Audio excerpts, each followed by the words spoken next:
Welcome back to the Taped Podcast, the brownest podcast in the world. We are your hosts, myself, MickyT. And me, Nostalgia. And today we have a great lineup for the band, to say the least. We have Conor on the piano. Hi.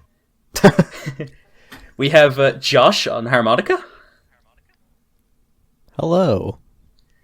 And we have Toasterqueen on steel guitar.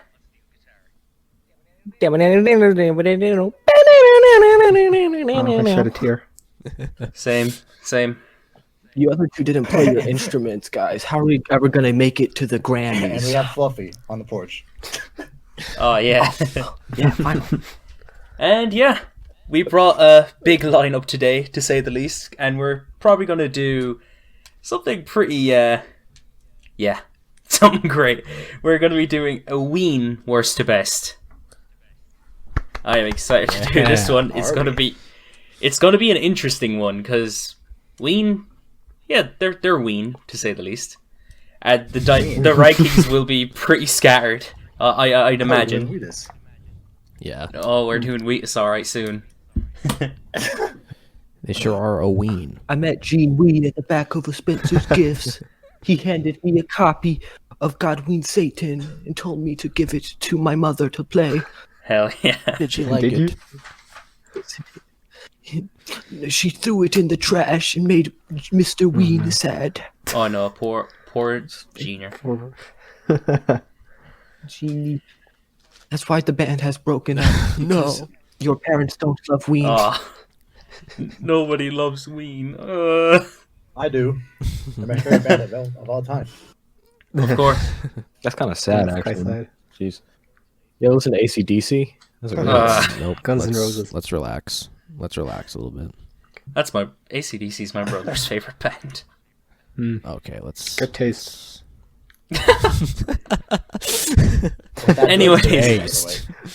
Anyways, I think we should get right into this. So we're going to be ranking the 9 albums. Yeah. We're not going to include any compilations or anything previous to God Ween Satan. So yeah, for my number 9 pick, I chose Pure Guava. I also chose Pure Guava. Okay. See, Josh. Sorry, I just had to record. When you're okay. For my Someone number call an 9 pick, please, I can hear the sirens. For number 9, I chose La Cucaracha. For the number 9, I chose God Ween Satan. Oh, no. For the number 9 spot, I picked La Cucaracha. Thank you. That was not a good Spanish. That was not a Spanish accent. I thought it was going to be, but For number 9, am I right? Hands up. This wasn't going anywhere. I don't know what that means. So yeah, anyways, Pure Guava. It's the 3rd Ween album, and while I think it has its high points, I don't really find it all that interesting of a Ween release. Like, it has the same kind of brownness that albums like God Ween Satan and The Pod have, but, you know, the sound quality is, like, somewhere in between, like, both those albums, but its slow-paced and dreary nature just isn't interesting at all to me. It has some decent songs and some brilliant standouts, but in all honesty, like, it isn't really that engaging, and it's a bit of a snooze fest, in my opinion. Like, and, you know, as with the Brown albums, there is at least a few bad songs in between. And Pure Guava has a few bad songs, to say the least. But besides that, I'm struggling to remember much about this album at all. Most of the tracks are just boring, in my opinion. And yeah, I'm just going to leave it there. Yeah, I don't know how to sugarcoat it, but Pure Guava is really the only Ween album that I seriously just did not like. I think it does have 1 or 2 moments, but a lot of this album is just very tired. I don't know how to explain a lot of what I heard, which is the case with a lot of Ween albums, but here a lot of it, just for me personally, just borders on incoherency.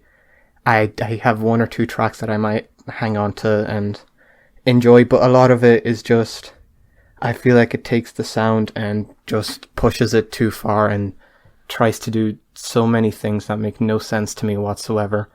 There's just so many tracks that I just completely fucking hate on here. and the high moments are just too scarce in between all of that for me to enjoy the album. I just didn't enjoy it at all. That's fine. Internally saying no, it's not. It's, what are you reading my mind? Maybe. For get on my brain. For number 9, I chose La Cucaracha, and I'm sorry to say it, this is the only album that's in the red for me.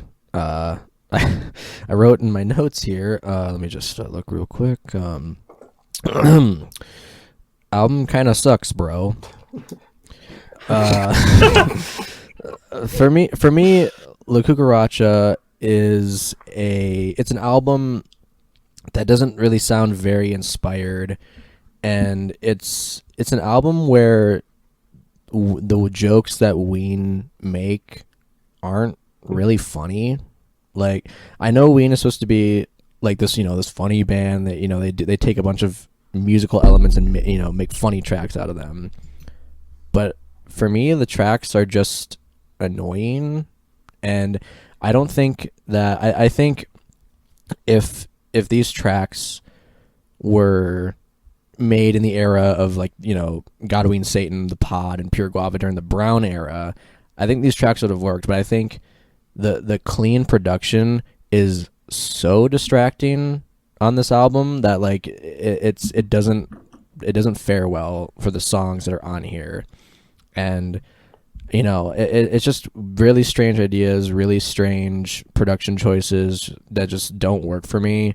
And I'm sorry, but I really don't need to be reminded of Tom DeLonge when I listen to this album. I really don't. Same. So it's I don't know. This album is just a mess to me, and I'll explain a little bit further when we get to some other albums why this album just doesn't really sit well with me personally. My turn. Okay. Just had to look up who Tom DeLonge was. Yeah. Yeah, I feel the same way about La Cucaracha. Unlike the last podcast I was on, I don't feel like I'm starting this one off with a hot take. A lot of fans consider this to be their worst. I've been listening to this band for almost a decade, and I've tried so many times to enjoy this, but it just doesn't happen. It's extremely poor to me. I think it's a really weak collection of songs, and it kind of feels like the band is phoning things in. And that's apparent from the very first song where they use it's very obviously a horn preset on a keyboard. And then they also have that really terrible reggae pastiche of The Fruit Man, and that's the song that could it could pass on the record like The Pod, but that's unacceptable for a band this far into their career. Just how flimsy that sounds. I agree that production doesn't do it any favors. The production combined with the synthetic instrumentation becomes pretty irritating quickly. And vocally, I know Gene Ween is a very versatile vocalist, but I feel like his performances are very strong. And on a song like Spirit Walker, they're absolutely horrendous. That really bad autotune. There's very few great tracks on this album overall, and it's unfortunate that the best ones come at the very end. Woman and Man is this awesome prog rock epic with Latin influences, and then Your Party is a picture perfect bow to their discography. It's yacht rock cheese, but honestly for me it's kind of an emotional send off. No, we had the best time at Your Party. So I don't know. Yeah, it's bad. It's not good, man. La Cucaracha es un buen disco. Ti odio, Sponge Man y Coner. I don't know what that means. I think we just got insulted. The Cockroach is a good album. I hate you, Sponge Man and Coner. But I'm Sheen. Sheen Ween. Sheen Ween. Yeah. I didn't think of that. God, Ween, Satan is an album that is an hour long, and it's a Ween album. That's pretty much my entire thought process, the entirety of listening to the album, considering the fact that it really just feels like a compilation of demo tapes more than anything. And if it was a 20-minute or even a 30-minute compilation, it'd be fine if you cut out half the tracks. But overall, it just wears down on you to the point that you just don't want to be listening to it at the end of the album. It's not even that I hate it. It's just that I'd rather be listening to any other Ween album, anything that has more of a personality than God, Ween, Satan. Fair enough. Anyways, moving on to best to worst tracks. My favorite tracks from Pure Guava are The Stallion Part 3, Push the Little Daisies, and Sarah. The worst tracks are I Play It Off Legit, Poop Ship Destroyer, and Reggae Junkie Jew. My favorite tracks on Pure Guava were The Stallion Part 3 and Spring Theme. My least favorite tracks were Flies on My Dick, Morning Glory, Loving You Through It All, and Hey Fat Boy. Okay. Oh, Josh, sorry, forgot. Yes, it's okay. I love you. My favorites from La Cucaracha are Woman and Man and Your Party. My least favorites are The Fruit Man, Spirit Walker, and Shame Maker. Okay. My favorite tracks are the two that Josh listed and Blue Balloon. And the least favorites are The Fruit Man, Spirit Walker, and Lullaby. My favorite is Common Bitch, and my least is I Got to Weasel. All right. Moving on to our Moving on to our number 8 picks, I chose God, Ween, Satan. I chose The Pod. For number 8, I also chose The Pod.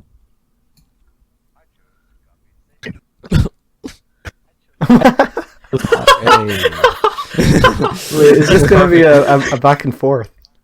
Or I'm not. Right. You know how sports teams are divided in shirts versus skins? Sort of divided by second least favorite Ween album, Pod or God. Well, God, Ween, Satan. Boys can go first. Okay, so Yeah, that's fair. alright, so Ween's debut album is pretty interesting in a few aspects, but ultimately it's a bit of a mixed bag for me. To start, what I like, I think that this debut sets Ween apart from lots of bands with their weird and off-kilter personality from the get-go. It has some of Ween's best songs on here. In terms of sound quality, it's pretty hi-fi in terms of like the Brown era. It's basically God tier when compared to the rest of them. I love the guitar work on this thing. I love how heavy the riffs get, and I can have a fun time with how off the wall Dean and Gene typically are on this album. Where God, Ween, Satan loses me, however, is with the consistency of the track list, as I feel like the best tracks are like piled onto the front of the album with other standouts like sporadically appearing throughout its runtime. I think the runtime is a bit much with how bloated this album is, and I hate some of the lyrics on this album too. Like, more specifically, the ones that border on incel behavior. I get it, though. They were stoner teenagers when they made this shit. And, since then they've probably grown. But, just some tracks are just hot. Imagine listening to Ween lyrics. But it's something to know, I'm just saying. Yes. Also, Coffee is very sophisticated. also, some tracks are just hot garbage on this thing. No questions asked. That's it for me. Oh, me. Okay. Yeah, God, Ween, Satan. The oneness. So I sat down for a long time trying to figure out how to even tackle this debut. So what I'm about to say is my best attempt at doing so. So the debut makes it pretty damn clear that they're going to be one of the most eclectic bands of all time. And the album is an onslaught of different styles ranging from punk and folk rock to folk and even reggae. And much like Satan itself, it's a beast at 26 tracks and 70 minutes. I find it to be a bit tiring for that reason, and there's some tracks that I don't really care for at all. But overall, I'd say the good outweighs the bad. There's very few serious tracks on the album, and it's very juvenile at points too. It's also hilarious at times, like on Bumblebee or whatever the outro on Don't Laugh is, like those random vocal noises. I don't know what was going on there. And it even shows that the band isn't only here for jokes with the Serious Birthday Boy, which is an emotionally potent song if you can see through his hazy production style. I think on that song, it's funny to me that all of these goofy songs sound super clean, but the one track that's supposed to really hit you hard emotionally sounds like absolute shit. It's not something you would expect from another band, but with Ween, it makes perfect sense. And actually, that track was recorded over a tape of Echoes by Pink Floyd. You can hear the piano note at the beginning of the song. Fun fact. And also another fun fact: the album was released for a 25th anniversary. Only 11 years after it came out, on 9/11. Not exactly a good day for jokes. But yeah, Why that's are we all I got. laughing? We're laughing through the. Hindsight. Edgy. We are edgy.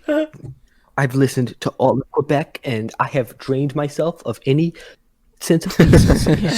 How it works. Where'd my Am I beer next go? now? Yeah. All right. I chose the pod, and while I wouldn't say this album is straight up bad, I do think it's meh. I think it shares a lot of the problems I had with Pure Guava, albeit the highlights on this album are definitely less scarce. I do feel like the album has more of an overall structure to it, and it's a lot easier to sit through without just being completely lost and fucking bored out of my mind. And there are a number of tracks that do catch my attention that I do, genuinely enjoy, and I appreciate the experimentation and the ideas. But there are also a lot of moments where I think the band just takes it a bit too far when it comes to being, eclectic and off the wall and wacky, and it just borders on incoherency a lot. I can definitely see why a lot of people enjoy these early Ween albums, but I'm just not really fond of them. Yeah, I think for it's a good way to lead me into talking about this album, because from here on out all the albums are green for me. But I mean, I've listened to this album a dozen times, just trying to understand like why this album hits people as hard as it does. And I mean, I get where the appeal is. It's their brownest record. It sounds absolutely terrible production wise, and there is a certain charm to that. And I mean, I try to find the charm, and the best I can do is a light 7. I want to love this album. Like, I want to be like, we know what, this album a 10. This album is this epic genius album that you guys just don't understand. But I can't get behind it when some of these songs, as Nostalgia put it, some of these songs are just like, what is going on? Like, I can't even hear what is happening in these songs because the production is so bad. And again, I'm sure those songs are very charming and endearing to people, but I would like to hear what is happening. I would like to hear what Ween is trying to convey to me. And the fact that this album is bold on Rate Your Music just blows my mind. Like, that just baffles me, because more so that this album is bold and that there are some albums that aren't bold. I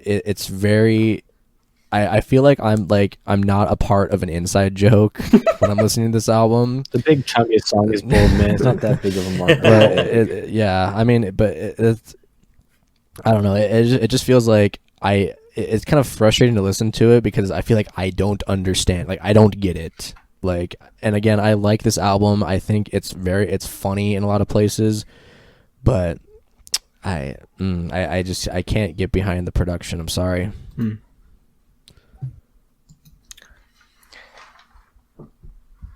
Just copy what they said, and also copy my Godwin Satan review and say, I kind of think this album is slightly more endearing.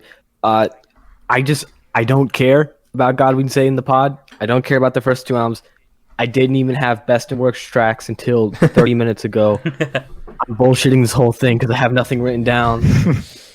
Everything else I could talk for miles about, but you give me these 2, and I'm just saying, like, I can't make out anything. It's nothing but static noise to me. It's fun, static noise, sure, but still noise. I don't get it. I don't get it. Fair enough, I suppose. I can't help but think that's kind of the point also.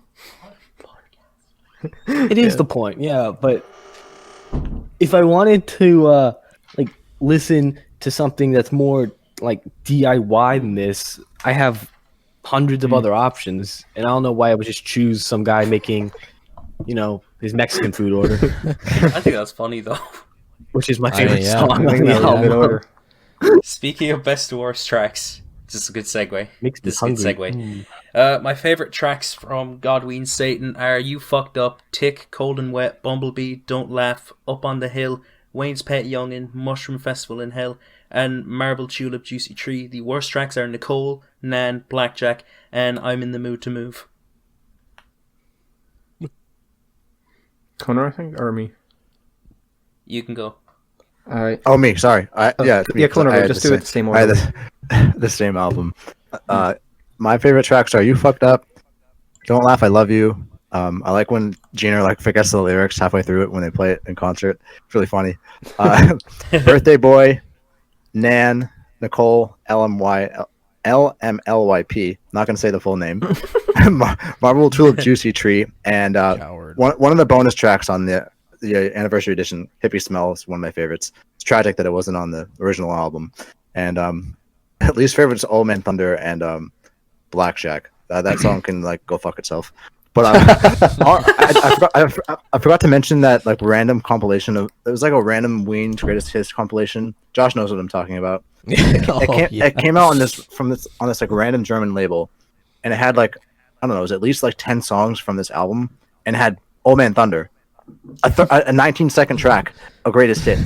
I don't get it. Do you know why 3 songs from God, Ween, Satan are randomly removed on Spotify? Yeah. Yes. Yeah. Yeah. I used, I don't know, but I used to joke that like they released a deluxe edition with less tracks.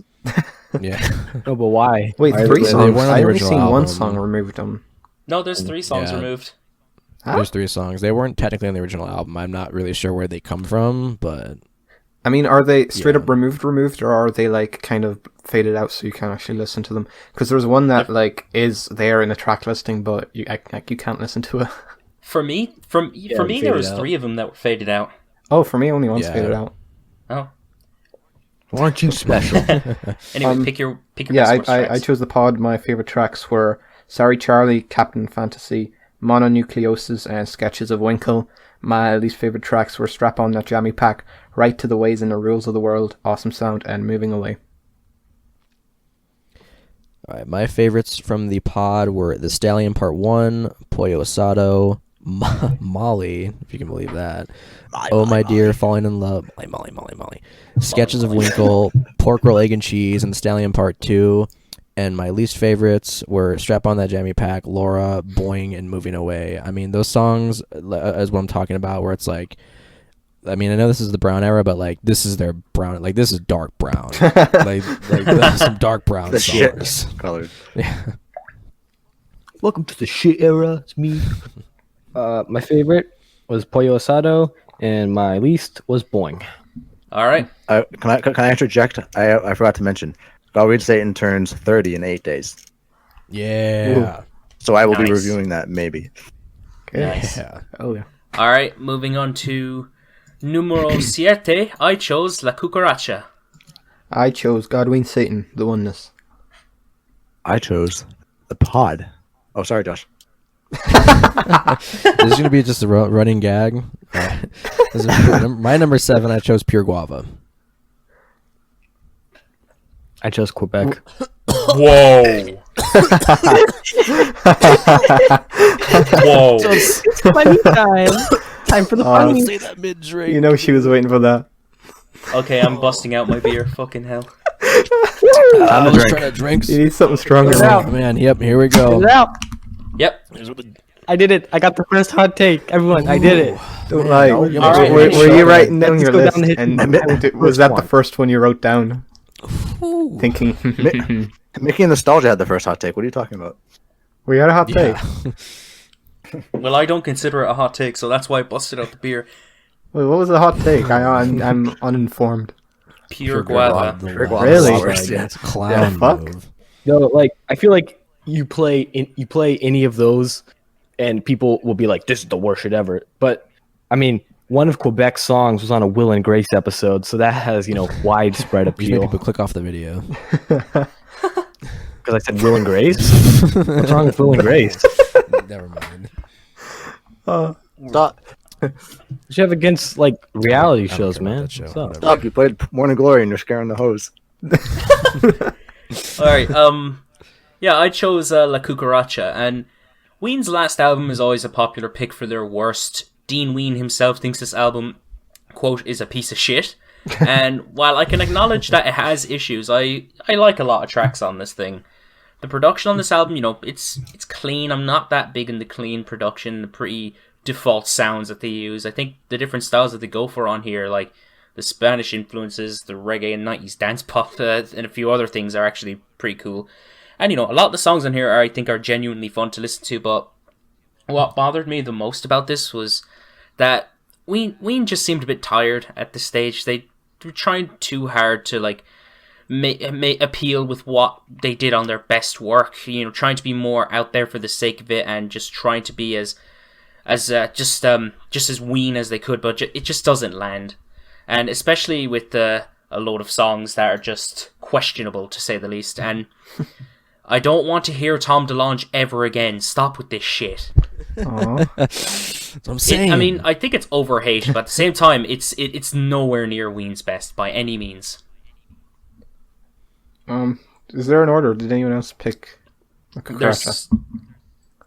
No, I don't think anyone else. All right, then I'll go with God, Ween, Satan, their debut, and this is kind of a turning point in my ranking because every album at this point I like to varying levels, obviously, but I do like every album beyond this point. And God, Ween, Satan, obviously it's what, 7th, or I think we're on 7. I can't count. Yeah, we're on 7. 7th in my ranking. It's definitely not my favorite Ween album, but I think that this attempt at first official attempt at really abandoning all sense of cohesion and expectations for what an album has to be, and just creating something that is just pure unfiltered energy, fun, and just craziness, and letting the final product kind of take shape organically. I think this first album format attempt at it works fine for the most part. I do think it has a fair bit of issues that do bring it down, the length being definitely the main one, because there's a lot of tracks on here that just really don't do anything interesting that kind of occupy the real estate and the track length. The album length becomes a bit daunting, especially if you're trying to revisit this for consecutive listens, knowing that you won't enjoy everything. But all the eclectic styles, just the different things they attempt, just how fucking messy and all over the place this album is. It's like a beautiful mess. I do think that the moments where it's at its most like incoherent and stupid do kind of bring it down, but there's a lot of moments where the incoherency and the stupidity is kind of calculated and kind of spoon-fed to you a bit more so that it's easier to handle, and those moments I think are genuinely enjoyable, and I enjoyed this album overall. I think I do have positive opinions on it. It's just I think they've done stuff in the future that kind of brought their very wacky eclectic style to a whole nother level, and they kind of perfected the balance between just crazy and coherent later on, more so than they did on what is their debut, so I can't really blame them, but yeah, it's fine. Fair. All right. So for my number 7, I kind of zoned out what's going on. We're on number 7. Wake Up Toaster, new Ween episode. Okay.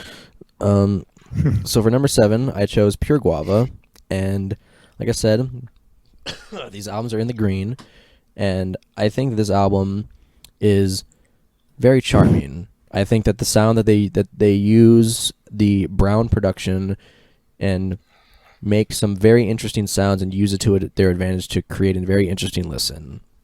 The album does sort of kind of meander a little bit, and there are some tracks, like a string of tracks, where it just kind of bogs down the album for me, mainly because some of the production choices on them don't really work too well for some of the tracks, but at the same time it's just a fun quirky listen. It's it's pretty endearing album. It's not my absolute favorite, but it's just a fun listen. I would spin it every now and again.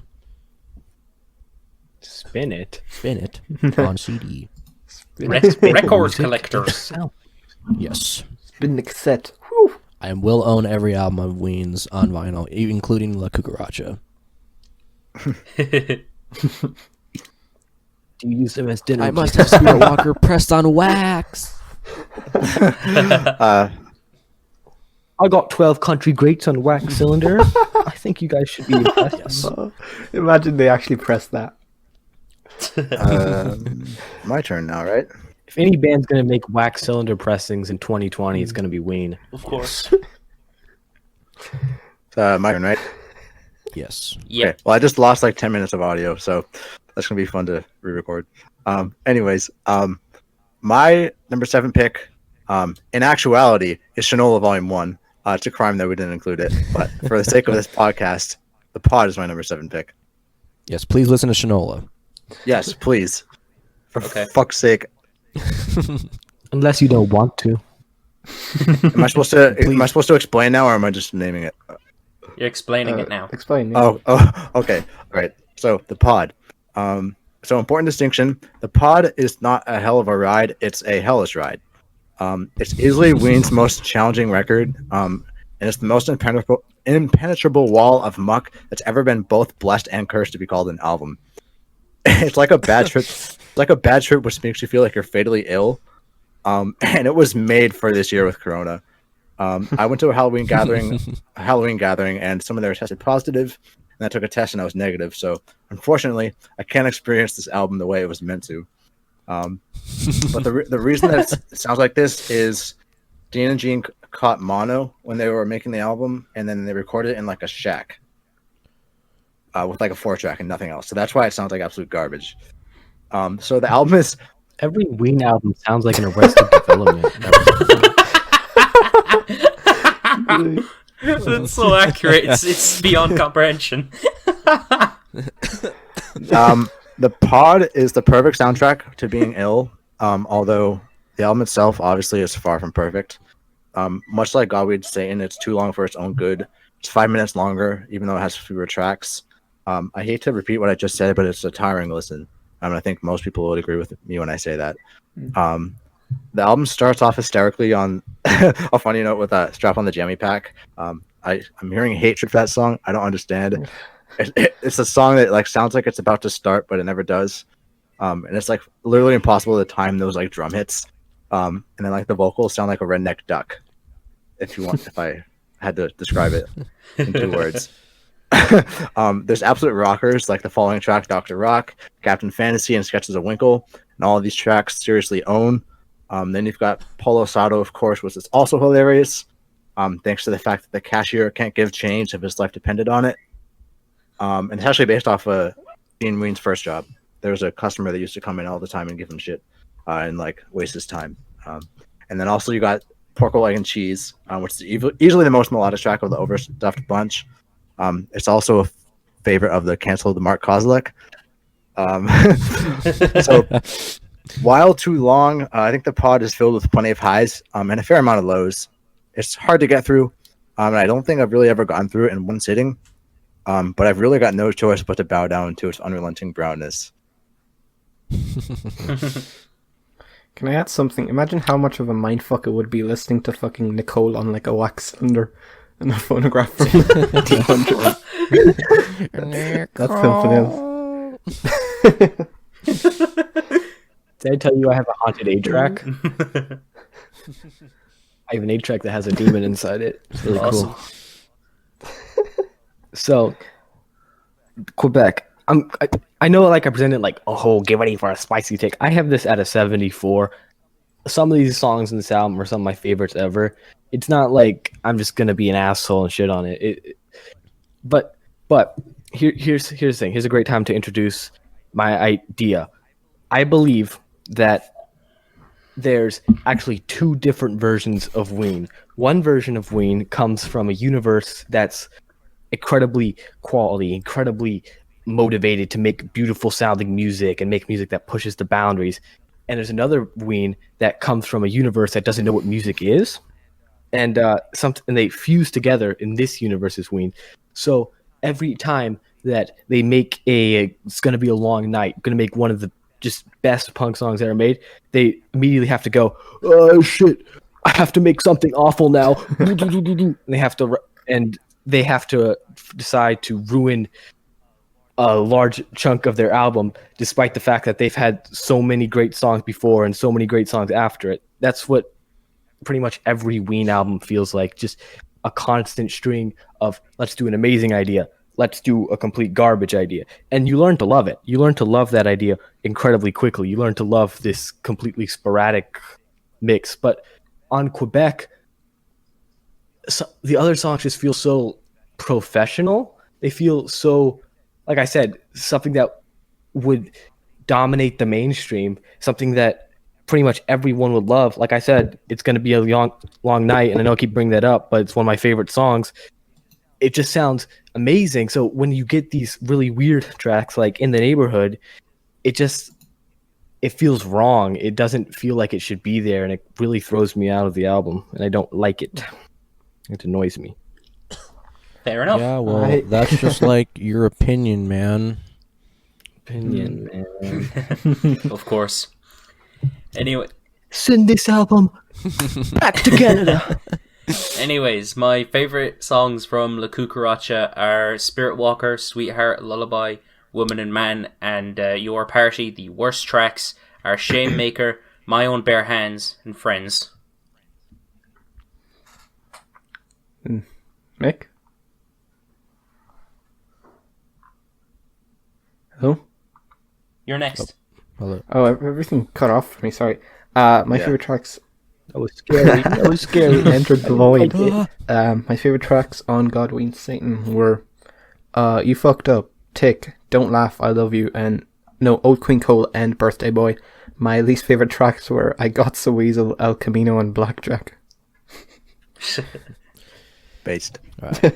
For my favorite tracks on Pure Guava were The Stallion Part 3, Yo, Dude, Eat the Stallion. Big Jim, Push Little Daisies, The Going Gets Tough from the Get-Go, Reggae Junkie Drew, I Saw Jeaner Crying in His Sleep, Touch My Tutor, and Don't Get Too Close to My Fantasy. My least favorites were Morning Glory and Hey Fat Boy. Oh, me. Sorry. Okay. My favorites on the pod are Strap on That Jammy Pack, The Rock, Sorry Charlie, Polo Sato, Captain Fantasy, Awesome Sound, Oh My Dear Falling in Love, Sketches of Winkle, Pork Roll, Egg and Cheese, and The Stallion Part 2. You know when he's repeating the alphabet and then like loses track of it on that song? Funny stuff. My least favorite is Can You Taste the Waste, Boing, Moving Away, and She Fucks Me. My mom actually came up the stairs when I was playing the vinyl copy I own, and she's like, "Turn that shit off, please." But yeah, I own the transparent vinyl edition of this album, so Nice. and it never Nice. gets played. So Well, then give it. Here's a flex. give it to I own 0 Ween me. vinyls. Ooh, you should change that. I want to change that too. Me too. Okay. My favorite on Quebec is It's Gonna Be a Long Night, and my worst is So Many People in the Neighborhood. Like I said. Honestly? Yeah. Yeah. No. All right. Moving on to our number 6 picks. I chose the pod. La cucaracha, ya no puede caminar. All right. Yeah. Well, since we're throwing out some hot takes here, I'd like to personally apologize to Connor. My number 6 pick is Chocolate and Cheese. it's corner one to you, Nope. and you're dead to me. I'm sorry. I'll explain. My number myself. 6. My number 6 pick is Pure Guava. Oh wait, no, I'm sorry. It's Pure Comedy by Father John Misty. My mistake. That's like something a madman would believe, dude. I chose Chocolate and Cheese. God damn. You just could go last, so. It's really fun. It's really fun with this because people are waiting for me to say Cucaracha, and I never will. We'll see.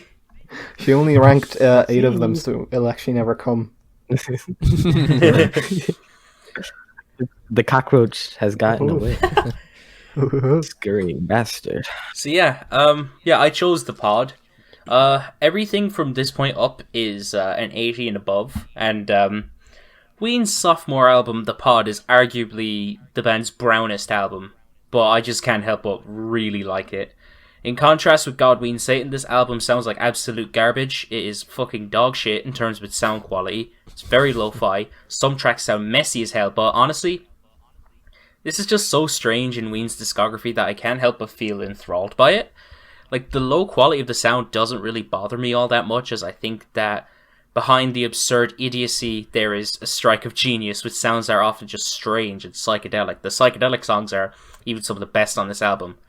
It still carries that comedic and silly feel that the debut presented, and song ideas on this thing are just moments of, why did you make this? What was the purpose of it? And with its slower and drugged out vibe, it makes sense. They were they were just out of it when they made this. Like, they were like, what happened to them during the recording process again, Connor? They came down with mono. Oh yeah. So yeah, that was a thing that they were going through while making tell, guys. And you can obviously tell because this sounds like, what the fuck. I feel like it falls into the so bad it's good territories, but nah, I just think it's good. I love the psychedelic soundscapes they create in the lo-fi mix. The absurdity is pretty funny. It's fairly consistent in cohesion, and there are genuinely some just like fucking gorgeous tracks throughout all the mess.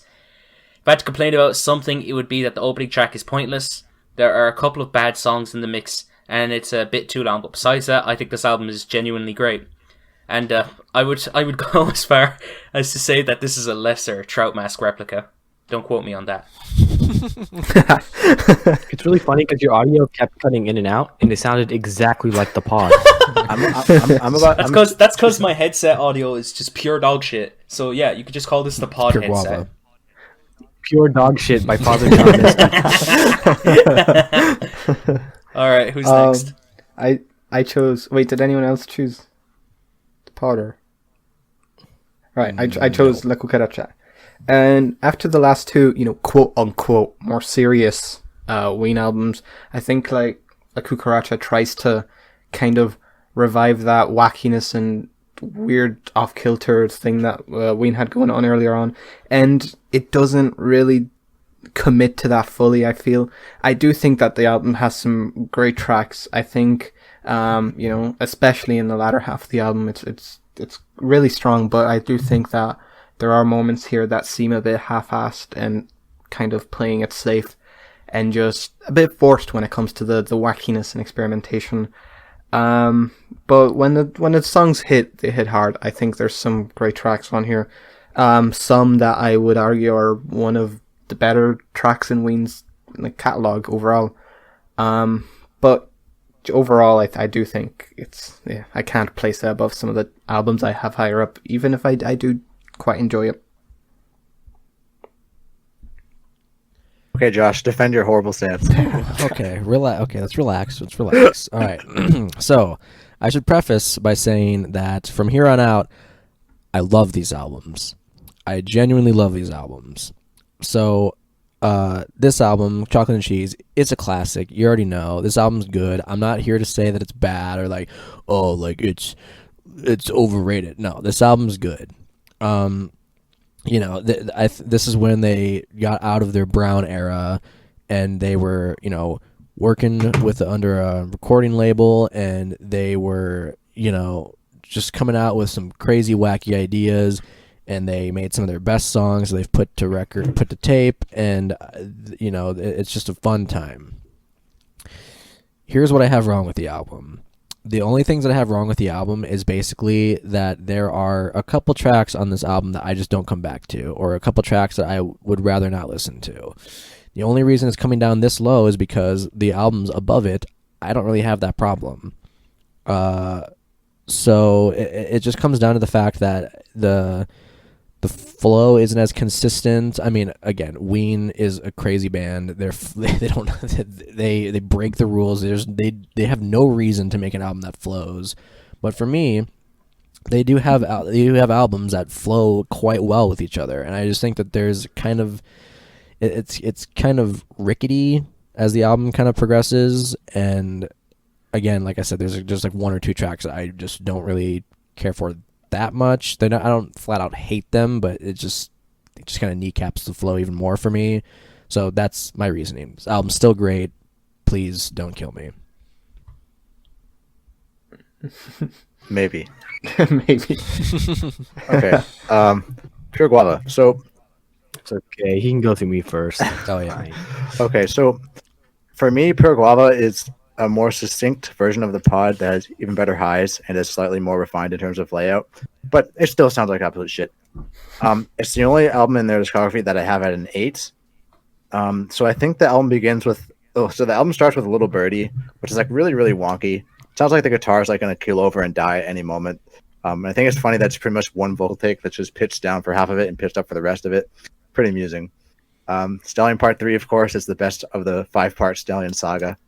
The flanger effect on the guitar has me like transfixed and in awe all the time. That song, like I can't even describe it. Not to mention those like ridiculously nonsensical lyrics that like magically seem prophetic at the same time. It's entrancing, honestly.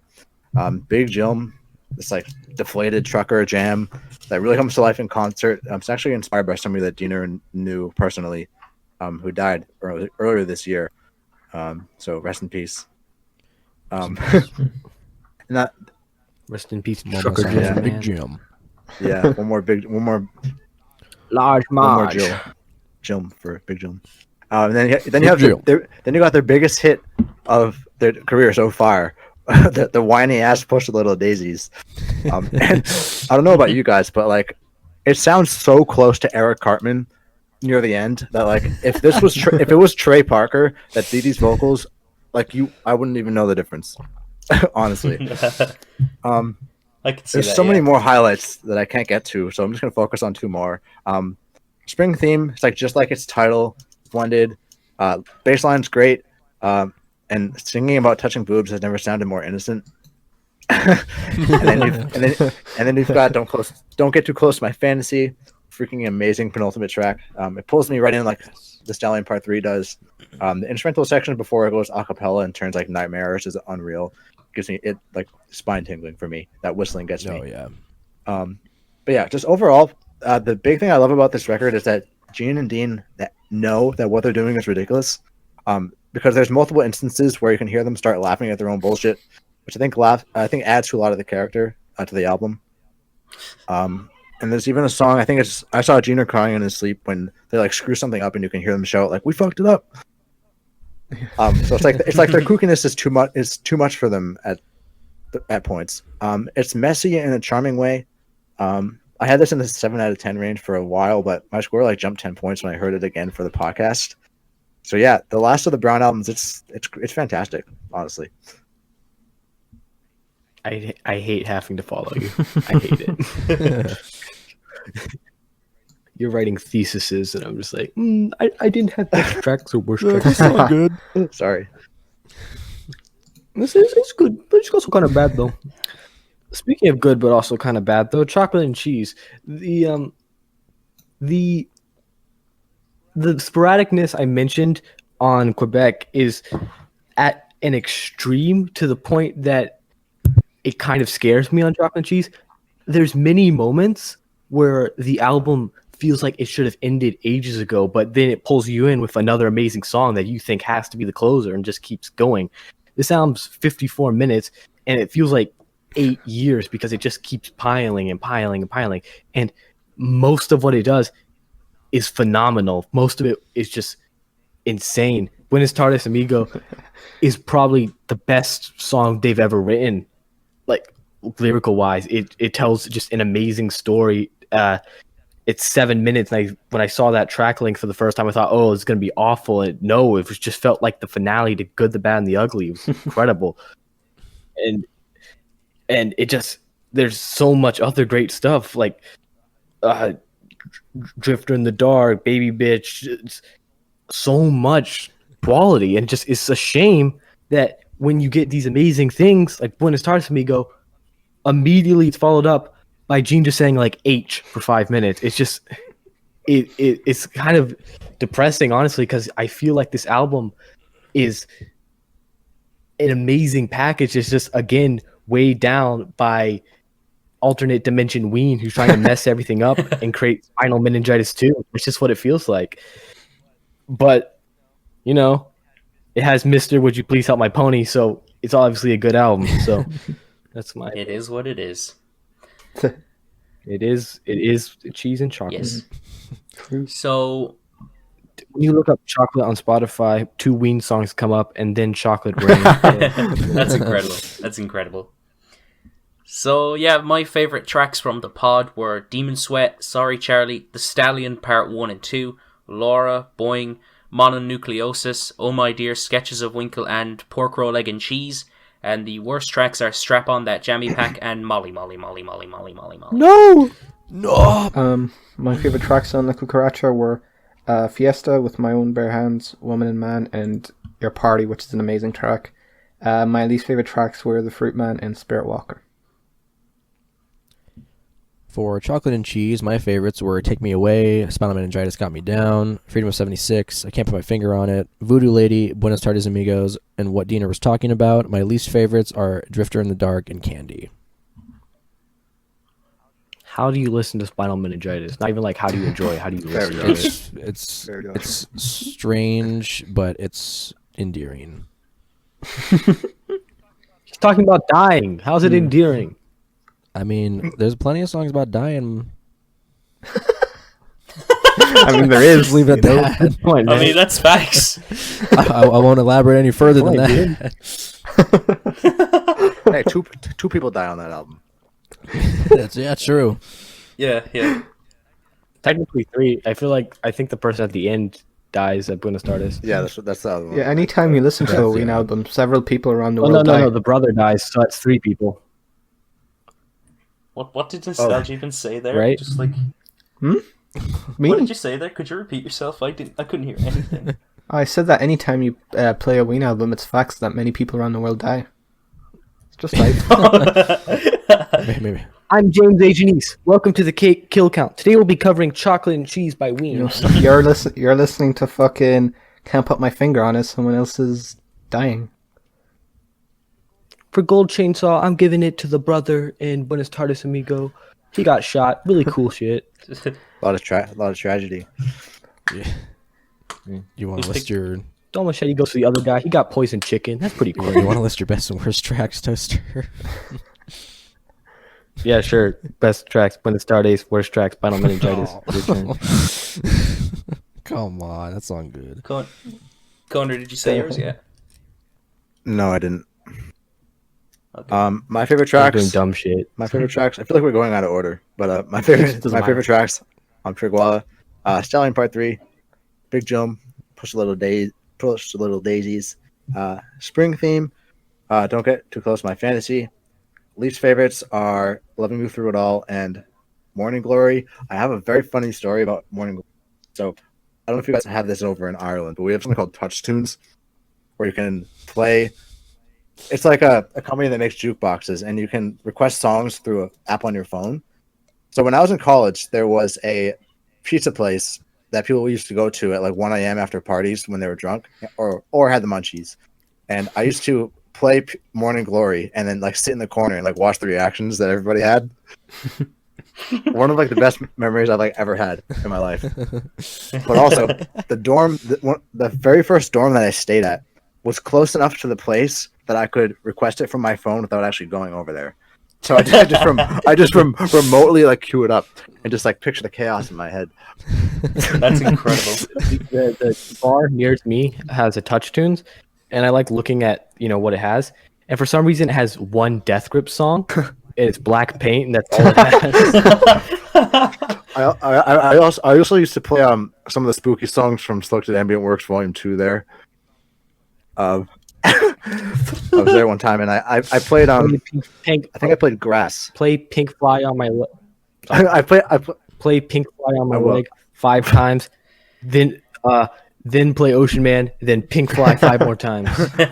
Yeah, I had played. I think it was Grass, and somebody there was like, "What is this? The best of spooky music?" I don't know. Dumb personal anecdote. I'm done. Okay. We're in the top 5 now. Ween's top 5 albums in our opinions. My number 5 pick is 12 Golden Country Greats. My number 5 pick is also 12 Golden Country Greats. My number 5 pick, I had a hard time for these 4 and 5 picks because they have the same score, but I'm going to join you guys and say 12 Golden Country Greats. Y'all a bunch of Sidif. I live in the country. What do you mean? Same. For my number 5 pick, The Irish country. I chose American- 13 Golden Country Greats. Yeah.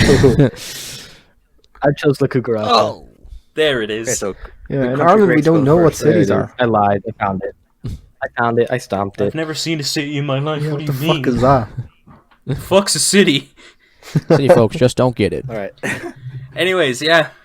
So yeah, 12 Golden Country Greats. Ween's country album. And it's fun.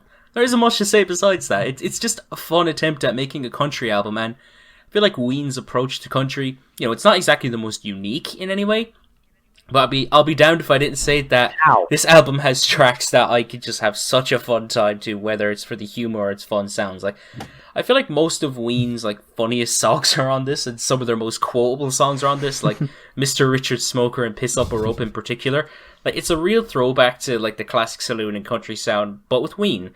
And it has one of the band's most heartfelt songs too, like Fluffy, which, it's about Diener's dog.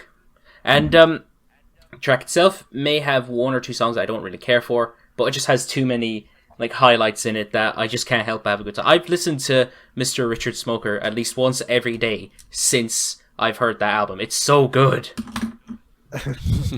Fair. I mean, when I first seen what was coming up after Chocolate and Cheese, I kind of figured that it would be a bit of a gimmick or a joke with the title. But I think the funniest moment I've had listening through their entire discography was actually hearing I'm Holding You and realizing that they're completely seriously doing this, and just how unironically performed that track is, and everything from that point is just equally entertaining to me.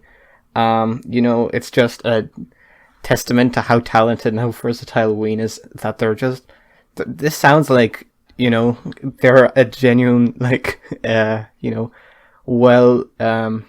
the word? They sound like a well-respected, just genuine country act, just making another, just country album. They don't sound like this is just their first forte into this. They don't sound like this is a one-off kind of gimmicky thing. It just sounds really well executed, to the point where it just becomes funny how, serious this is at times. There are definitely times where it's goofy, obviously, it's Ween, but there's just some moments that just completely kill me, like I'm Holding You, because there's just no, it's so nonchalant. There's no, if you just heard that track and not knowing Ween, you'd just be like, oh yeah, just something my granddad would listen to. No, it's fucking Ween. But yeah, it's a great album. I do think that there are better and just more serious albums in their discography, but for what it is, and coming between two great and well respected and lauded albums, it's just really funny to me. Yeah, I mean, for me, from this point on, it's gonna get kind of hard to say bad things about these albums, from being honest. And with 12 Golden Country Greats, I mean, I kind of had the same reaction. You just get done listening to Chocolate and Cheese, and then, oh, here's a new Ween album, 12 Golden Country Greats. That's kind of a weird title.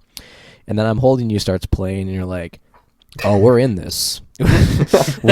we're in a country album, and it just carries all the way through. And for me, I'm not the hugest. That's not a word. I'm not the biggest fan of country. For me, I have to sift through a lot of stuff to find good stuff, and there is good stuff out there. I'm not about to be all country bad, but it's just not. It's one of my least favorite genres, just because I can't really. I'm not able to grasp some of the music, at least modern country. But for me, it's quite impressive how good this album is and how true it sounds to the genre of country. Like, this is my favorite country album, like, hands down. And that's not even me being trying to be funny or anything. It's just a genuinely good country album. I like how interesting this album is, and I just like how you can have, just nice and endearing songs like I'm Holding You and Fluffy, and just simple tune like Pretty Girl.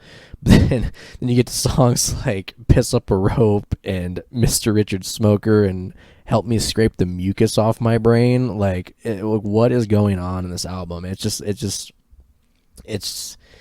a ride. It's just really funny. And I think even though the sound of the album isn't too different. Like, I know I've heard a lot of complaints that the album kind of sounds one note and samey, but I just think it works well, especially with Ween's personality. And I mean, it sounds, people saying it sounds samey, like, you know, classic country. I'm pretty sure that Johnny Cash would have never written a line like, "Now you're up Schitt's Creek with a turd for a paddle." I don't think he would have written a line like that before. But like, it's, I don't think he it's would have just a written fun Little time. Boys on Crystal Meth either. No, I don't think so either. But yeah, I just think this is a fantastic album, and that I don't really have too many complaints. Cash was originally going to cover "Piss Up a Rope," but his lawyers told him that they have to do "Hurt." No, Well, I would kill to see a fucking Johnny Cash cover of Mr. Richard Smoker. I pissed up a rope today. Babu. Doobie babu. See if the Doobie piss babu. be dribbled. Oh, my turn. come on. Okay, relax, boy. Okay, so I'm gonna come out and say it right now. This is my favorite classic country album of all time. Not my favorite country album in the grand scope of the genre, because Wilco's Being There is still the best country record I've ever heard in my life. So this is coming from someone who barely listens to this type of country. I like all country a lot, but this album still, it's amazing. First of all, it has like Steely Dan levels of production, and the performances are stellar across the board. I don't know if you guys know this, but like the personnel on this album is stacked to the brim with amazing talent. Charlie McCoy, who's played on Bob Dylan and Johnny Cash records, and the Jordanaires are on here too. I don't know if you guys know who they are, but they were the backing quartet for Elvis Presley. So yeah, the album is top notch. The album could have easily been a gimmick, but honestly, no. This is an authentic country record with no misses at all. Almost every song is a highlight. Like Japanese Cowboy, like that really tight rhythm section. Piss Up a Rope is like the most vulgar country track I've ever heard in my life. It's super dirty. And actually, Dean Ween has said that he like wrote it for his wife. I love the track, but the guitar solo, like the tone on that, kind of hurts my ears. Not gonna lie. Oh yeah. I don't want to leave you on the farm. Genuinely a sad track that Josh and I literally can't get enough of. Powder Blue has like amazing vocal harmonies, and it's a really cool way to like introduce the musicians on the album. Mr. Richard Smoker, absolute smash. I don't know how a song about kids on crystal meth could like not be a smash. But yeah, the middle section. I love on that song. There's like that middle section where there's like a series of mini solos like right after another. That's really cool. It's impossible not to grin at that song. And then like the album finish is pretty low key, but in a great way. You Were the Fool. It's a great chill song that like uses really cool feedback at the end. And then Fluffy. What the heck? Fluffy is like this. It's like a fake ballad about a dog, and like the tone of it, like you'd think the dog is gonna get like hit by a train at the end of it, but like literally nothing happens. It just like sits on the porch for the whole thing. It's ridiculous. And then there's a 14 like minute live version that they played in Toronto once. That kills. You got to listen to that at some point. But yeah, I like the review for 12 Country Greats that gave it like a 1 out of 10. It's like, I can't believe Ween would have made this disgusting song about dogs shitting themselves. I've seen people call Mr. Richard Smoker homophobic too. Oh yeah, I've seen that too. It's not homophobic, man. They don't say it's a bad thing. He's just smoking big dick. Exactly. Yeah. What's wrong with honestly, that? I don't get Dark that. But, meat. yeah. Overall, this album really deserves to be in the Country Music Hall of Fame. Like I don't think there's a funnier country record than this. Preach, like superb. dude. And it's my only 9 in Ween's discography. And I'll explain why that is in a moment. I should have prefaced that I should have prefaced that from here on out all these albums are 9 and above. I haven't quite got to the 9s yet, but we'll get there soon. Yeah, same. Okay, Cucaracha. So I went into this and I was like, oh, I'm ready to hate this shit. It has a terrible score. I'm ready to be a real asshole. And I came out of it just like pondering why. Like I get everything you said, like, oh, it sounds fake, oh, it sounds too polished. Like I get all of that. But I don't know, compared to every other Ween album, is it really that much of a departure of quality or that much of a departure of creativity than any other thing they've made? Because I just don't see it. I just don't see how really fun tracks like Blue Balloon or the opener, even if it has like you said, Casio trumpets, I don't see how fun tracks like that can automatically make this like the worst album. Sure, there's songs that are less in quality, and I still kind of find Friends irritating, even though I think I like it, but I also don't like it. But even if it is just less than average, there's a bunch of just things that I really love about the album. There's just a bunch of moments that get stuck in my head a lot. There's a bunch of fun, entertaining songs on here that would feel really nice when I'm just like trying to relax. It's fun seeing Ween tackle world music. I think it's a good album. It's not like greatest album of all time or anything, but I think it's a quite entertaining album, and I still like that Ween was still experimenting all those years later, even if it isn't as experimental as the other stuff. Fair enough. I can see that. All right. So yeah, my favorite tracks from 12 Golden Country Greats are Mr. Richard Smoker, Piss Up a Rope, Fluffy, Powder Blue, and I'm Holding You. The worst track, in my opinion, is Pretty Girl. My favorite tracks were I'm Holding You, Japanese Cowboy, Piss Up a Rope, and Powder Blue, and my least favorite track was also Pretty Girl. My favorites from 12 Golden Country Greats were Japanese Cowboy, Piss Up a Rope, I Don't Want to Leave You on the Farm, Powder Blue, Mr. Richard Smoker, Help Me Script the Mucus Off My Brain, and You Were the Fool. My least favorite is Fluffy, and it's only because I don't think it's that great of a closer. I still love the song. Please Don't Crucify Me. My favorites on 12 Golden Country Greats are Japanese Cowboy, I Don't Want to Leave You on the Farm, Powder Blue, Mr. Richard Smoker, You Were the Fool. Least favorite is Pretty Girl. If I had to pick one. Now it's time for the fun facts. So the reason it's called 12 Golden Country Greats is there originally were 12 songs written for the album. 2 of them were left off, and then they said it's actually because we have 12 session musicians, but it doesn't. It has, I think it's 11. So they're just using it as they're using it to cover up like the mess up. It's because they made the artwork and it said 12 on it, and there's we're only going to do 10.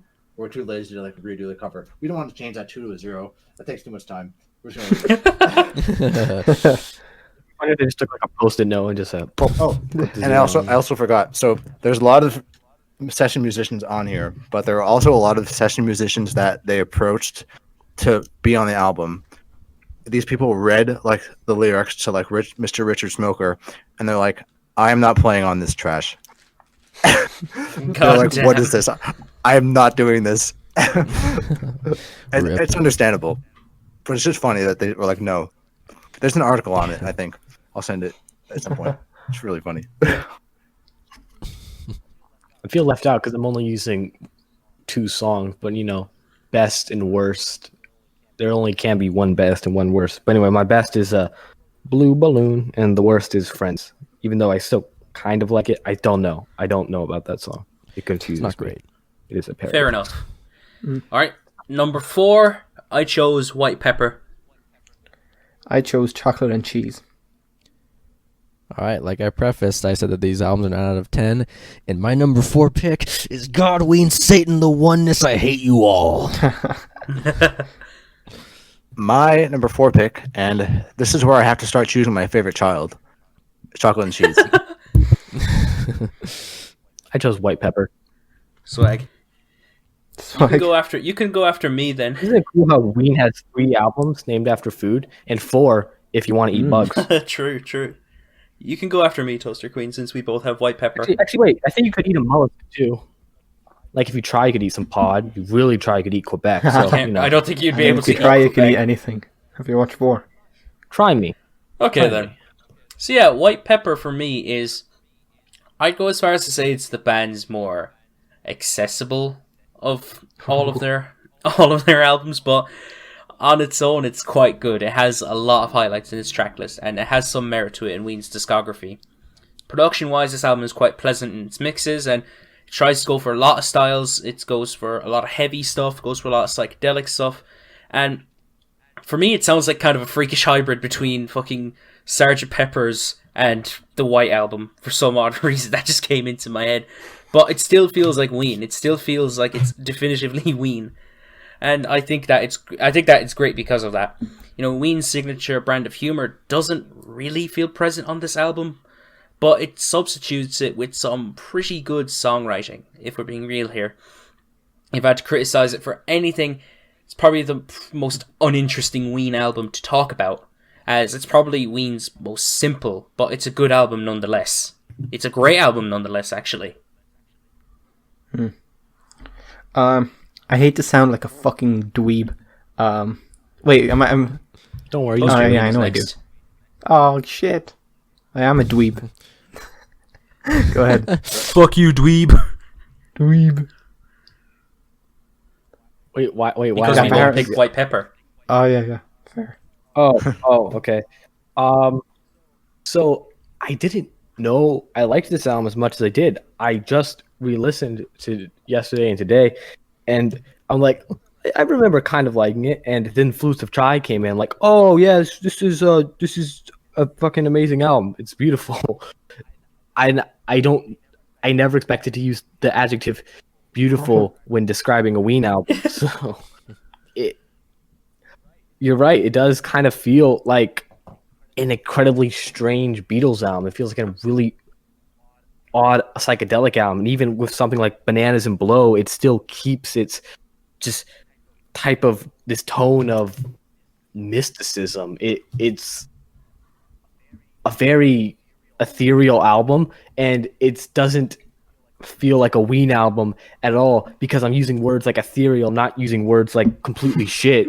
But it just boggles me that this is like a Ween album. It's not. It's an album that like anyone could listen to. And when it comes to Ween, I feel like that if you make an album that anyone can listen to, it's the exact opposite of a Ween album. So it just surprises me a lot that this exists. But like I said, strangely beautiful album. Yeah, I chose Chocolate and Cheese, and as I said, I hate to sound like a fucking dweeb, but I do think that a professional studio setting really did Ween a lot of good in especially when it comes to this album. This is when they made their jump, and you know, I do think it's still as out there and wacky and creative as some of their more previous albums, but this professional setting, I think, allows the band to more effectively execute different genres and ideas. And even at its strangest moments, I think it's still enjoyable and not a completely incoherent mess like some tracks on their first 3 albums. And, you know, I think it's a brilliant album. It has some fantastic songs, some that are among the best in their discography. If Ocean Man didn't exist, I can't put my finger on it, would probably be my favorite Ween song. That song makes me so fucking happy. Yeah, I'm glad the band, you know, decided to make the jump to studio and expand on their sound, because I think what they did here was really great. Oh yeah, my turn. Okay, so Chocolate and Cheese. Just a fair warning, this is where the 10 out of 10s start for me. Everything from here on out is a perfect 10. I'm gonna just say that right now. Also, I want to say, Nostalgia, you're actually wrong. This was not recorded in the studio. They like rented a office space and like trashed it and made it there. And made it there. But it still sounds maybe not a amazing. studio, but professional equipment at least. Yeah, still sounds amazing. Andrew Weiss is a phenomenal producer. He goes by Mean Ween. He's not really in the band. So I don't have notes. I don't have notes for anything here on out. So I'm kind of just gonna be rambling.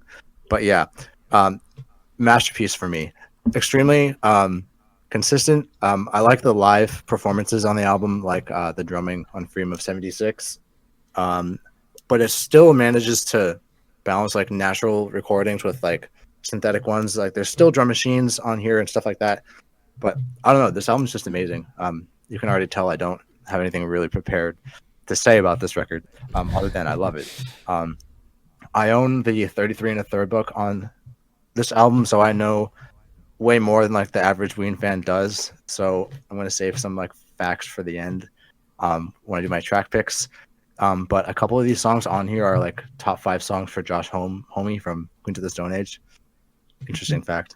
But yeah, this is, I think, where they start to focus more on mature songwriting, like the ballad by Buenos Aires Amigo that Toasterqueen was talking about.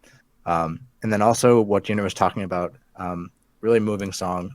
So that's based off of Dean Ween's. Dean Ween had panic attacks when he was in his 20s. But that song was written by Gina. He wrote it after he had his first one. So it's sort of about him like understanding like the struggle that Dean had. So it's kind of like it's a pretty like emotional song because they've been friends for so long. So that's kind of something I thought was worth bringing up. But yeah, honestly, masterpiece for me. The first of 4, that is. All right. It's fair to leave me at the end because I know I'm completely alone in this opinion, but I think that Godwin Satan is an amazing album. And here's why. So, I'm just going to say right now, I know that this is their Brown era. This album sounds way cleaner than the Pod and Pure Guava, and I don't know why that is, because they're like they use synthetic drums on like the Pod and Pure Guava, but they use live drums on this album, not for the whole thing, but they use them, and I don't understand. Like it's strange listening to this album and realizing that it's their like it feels like this is like a natural progression from the Pod and Pure Guava. Like, this feels like this should be their third album, but it's not. It's their debut. I think that's really interesting. That's not why I have it all the way up here. I just thought I'd point that out, because why I enjoy this album so much is because it is nice and heavy, and I like nice and heavy music, and it's very funny. It's just all over the place. I know it's a bit long. There's a lot of tracks on there, but honestly, I think that just the way that this album flows, it's very strange flow. But there were songs that are connected to each other, and then there were songs that are really manic and crazy, and there are songs that are really nice and sweet, and it just feels like I'm going on this roller coaster ride, but it's not going at like top speed all the time.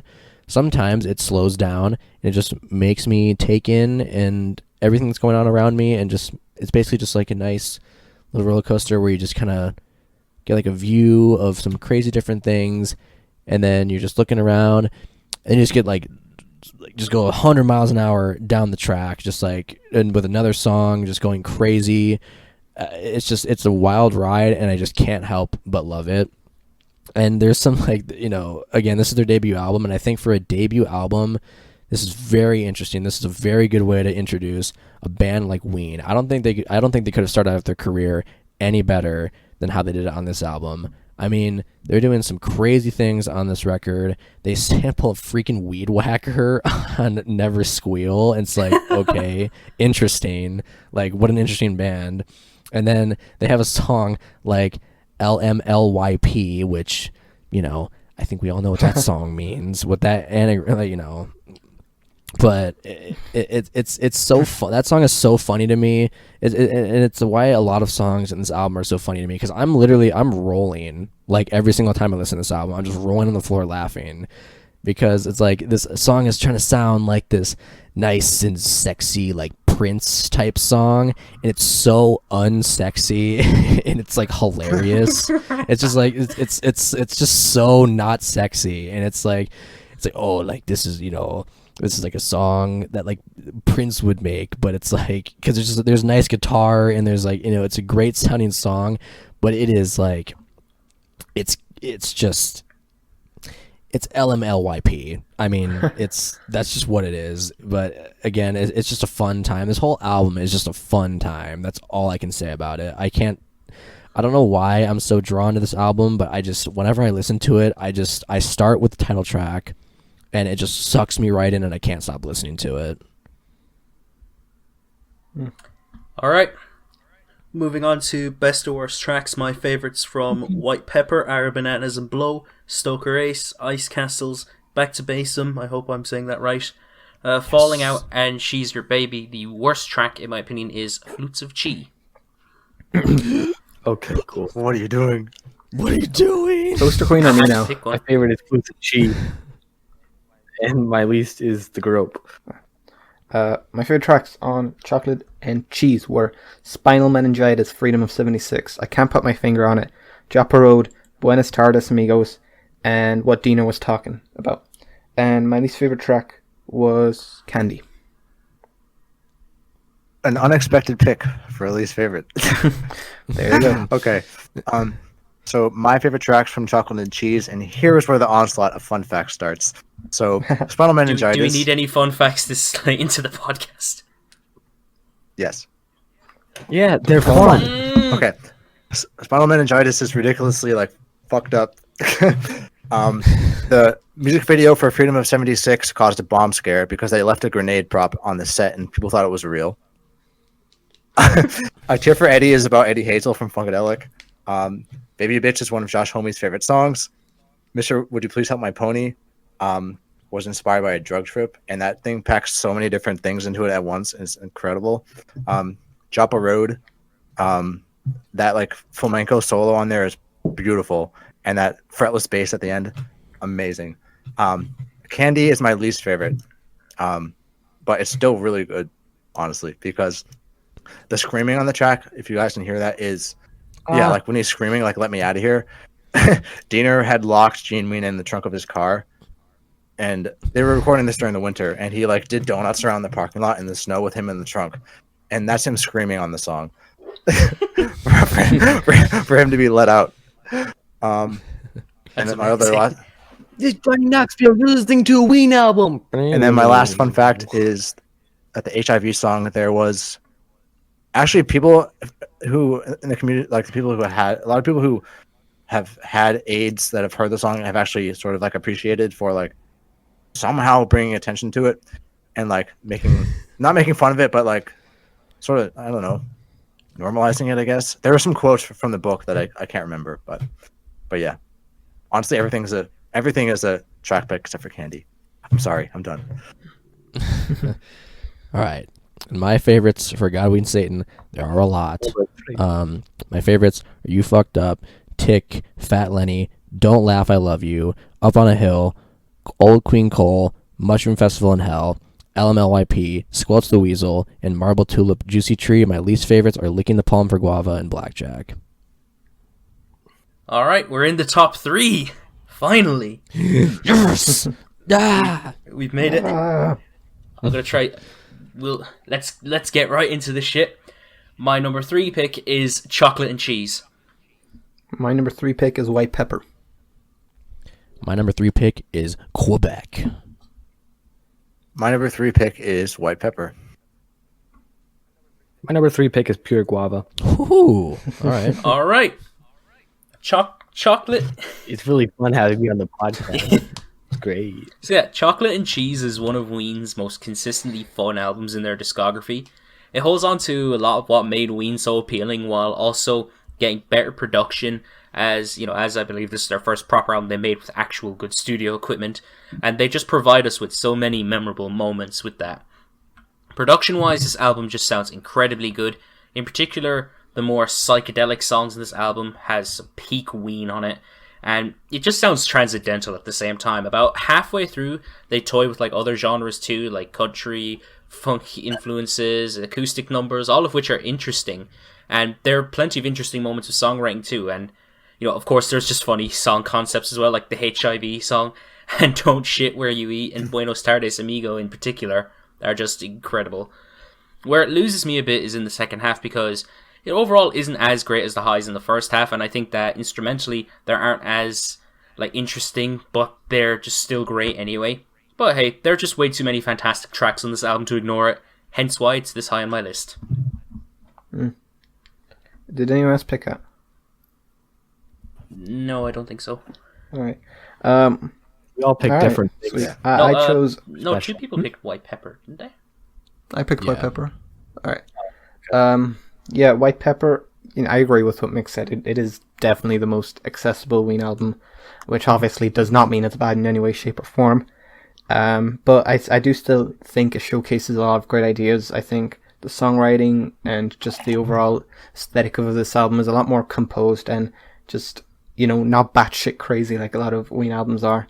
And, it does kind of display, once again, how talented the band are at just doing lots of different genres, being just this kind of jack of all trades, and still coming out with something not only coherent, but quite good. And, the very psychedelic pop, kind of almost proggy sound of White Pepper is just executed brilliantly. There are tracks that are just genuinely incredible. There's there's fun fact, for some reason my Spotify was glitching out, and when I was first listening to this album, Bananas in Blow just for some reason played on repeat 3 times, and I didn't even think twice about it. I was just like, oh, it's Ween. Makes sense. But no, my Spotify was just playing that on repeat for some reason.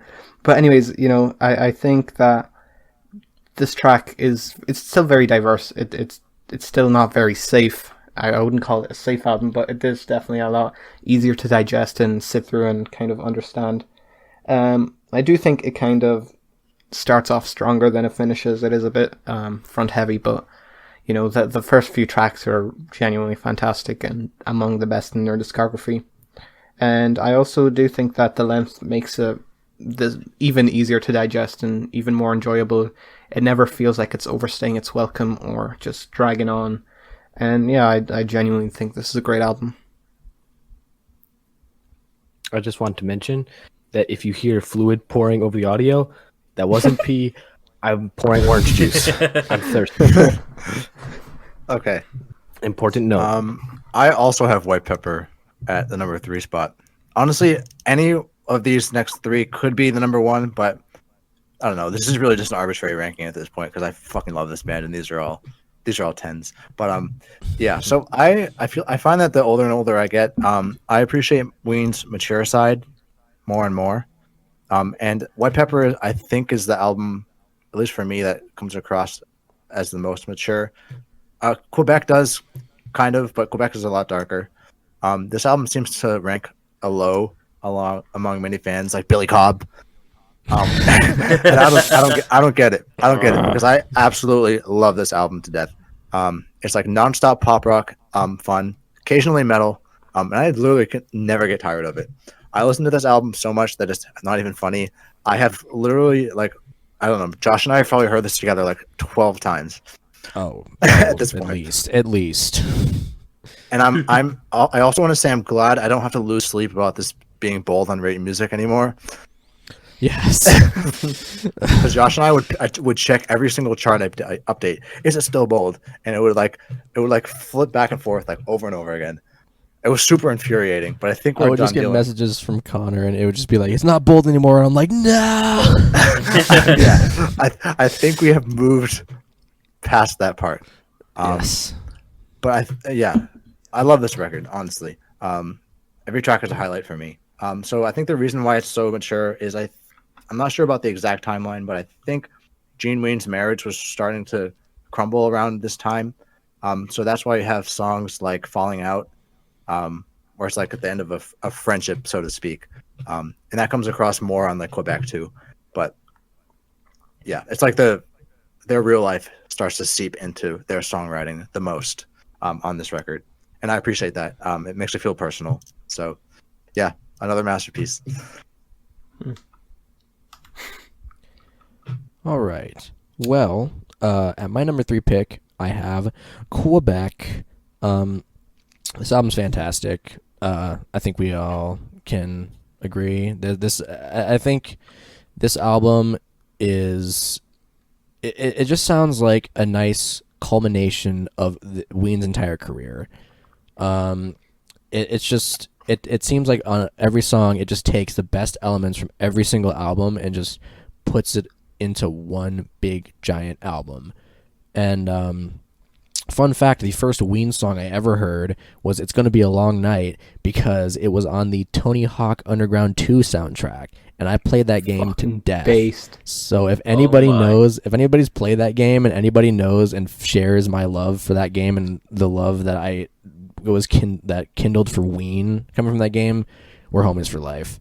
But yeah, I'm like that, but with full grace. You know what I'm saying? but so it's just, this album just starts off great. Like, it just like, It's Gonna Be a Long Night, like, speaking of that track, that's one of their best songs. Like, it's such a good opener, and it just brings you into this journey that this album takes you on. As Connor briefly mentioned, this album is quite dark. It's a lot darker than Ween had ever really gone. I mean, there was dark tracks like, Spinal Meningitis and I Saw Junior Crying to Sleep, and What Dina Was Talking, like, just a lot of dark songs like that. But I mean, this album kind of just goes in some really uneasy and like uncomfortable places, like, Happy Colored Marbles, tackling mental health, and it's like a nice, it just seems like a nice happy little song in the chorus, but if you think about like the lyrics and what's going on and then the verses kick in, and especially when the song just breaks into this cacophony of noise and sound, it's terrifying. Like, it's a crazy album, and you can hear that there's some inner struggles that are going on in the band, and they just channel it into this absolute masterpiece of an album. And like I said, like, you can take any song like Transdermal Celebration. Sounds like it could be on that song could be on White Pepper. Among His Tribe could be on like 12 Golden Country Greats. Like, So Many People in the Neighborhood could be on like The Pot or Pure Guava. It's Gonna Be a Long Night could be on God, Ween, Satan. You have songs like Happy Colored Marbles, which could be on The Mollusk, and it's just like, it just seems like it's just a nice retrospective of their career, which, as I mentioned when I was talking about La Cucaracha, it makes that album, La Cucaracha, just seem such like all the more insignificant, because this feels like just one giant long swan song. I know that Your Party is a good way to end a career, but I think this one album could have ended their career beautifully, especially with the song If You Could Save Us All. That's probably one of Jeaner's best vocal performances ever, and it's so powerful, and it's such a good song, and I just can't stop gushing about this album. It's so good. It sounds so on point, and it's just a great time.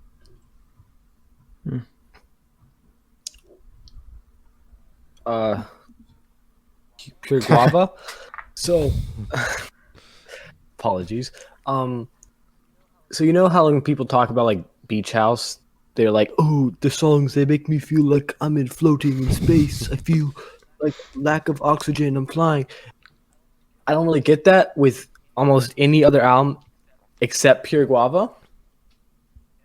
And I still don't know why to this day. I still don't know why this stupid album that is just ridiculous in the ultimate sense of word just feels special to me. I think it might have to do with like a memory I have once when I was listening to this album.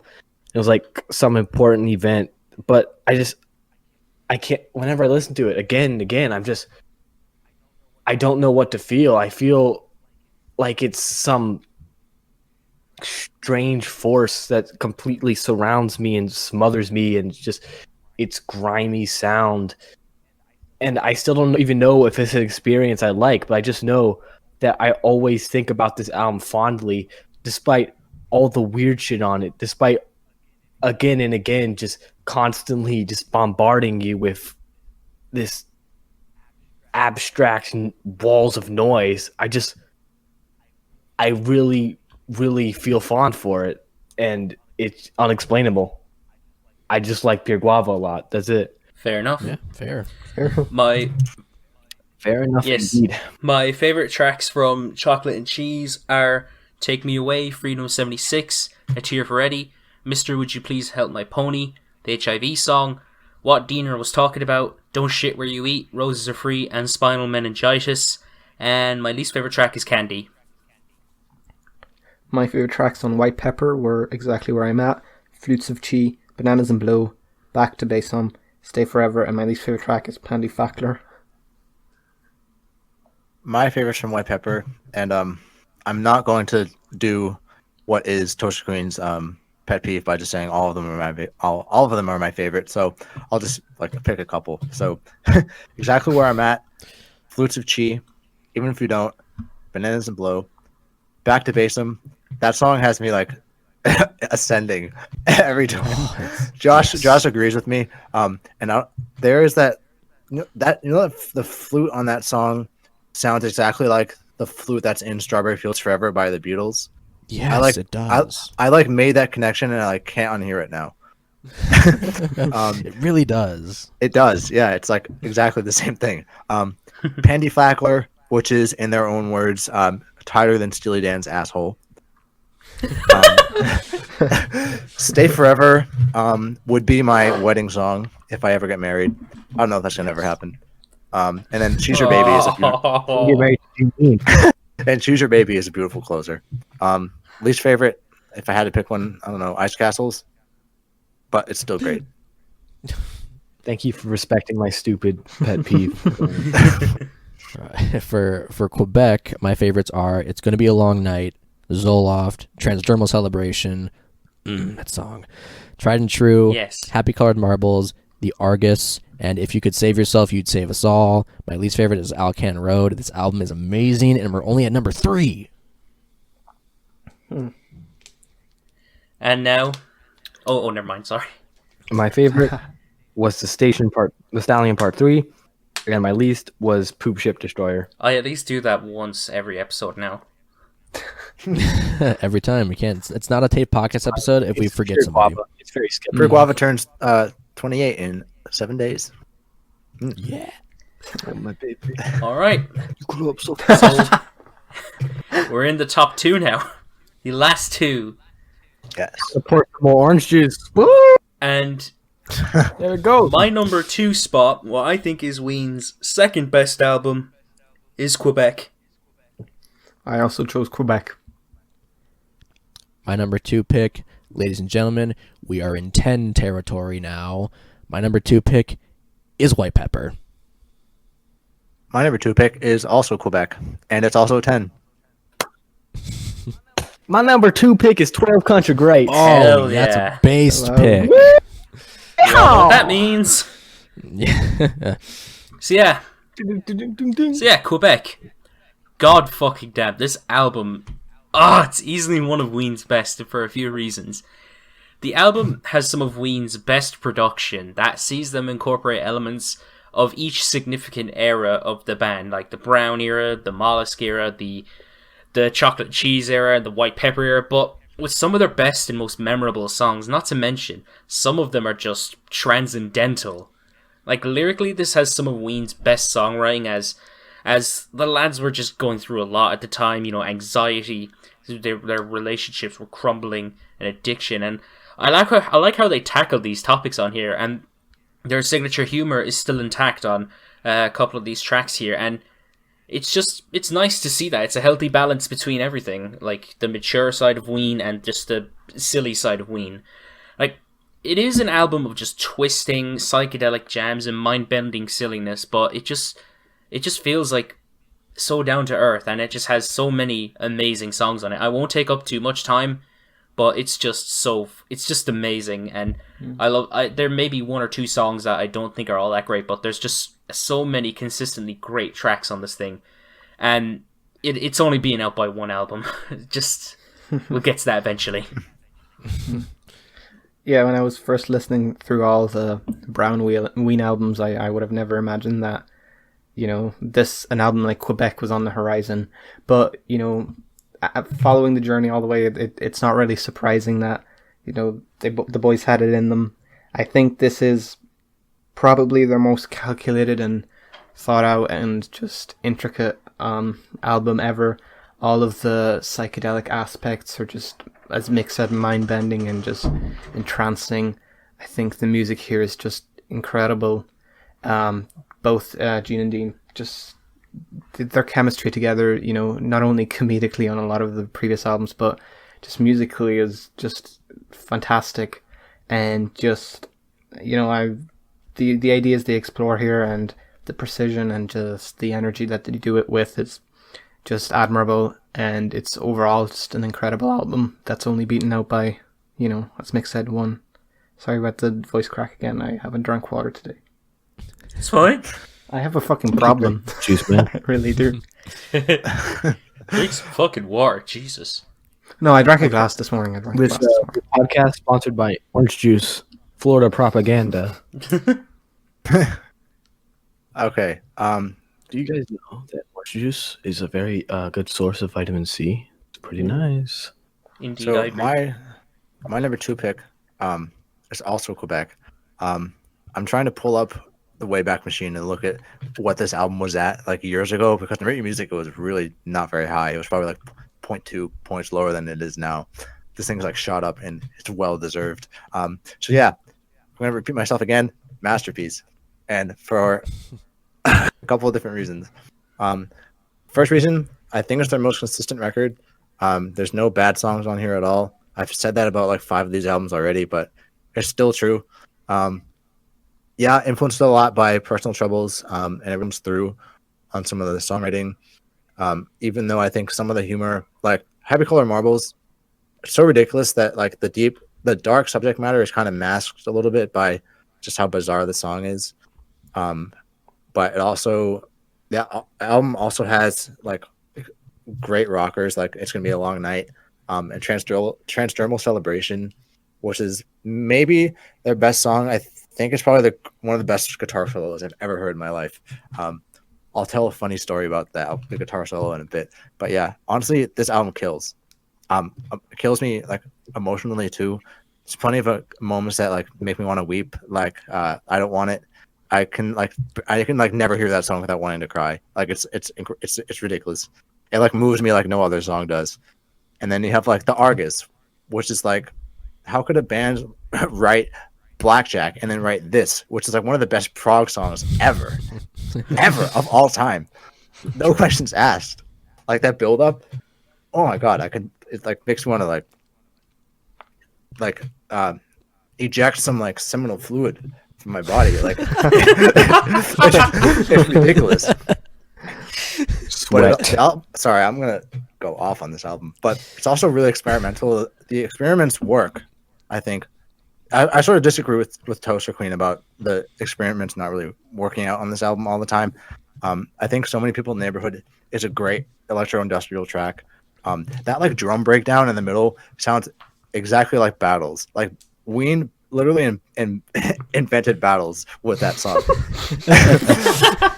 We invented war. And then you've got Chocolate Town, which is it's really sad.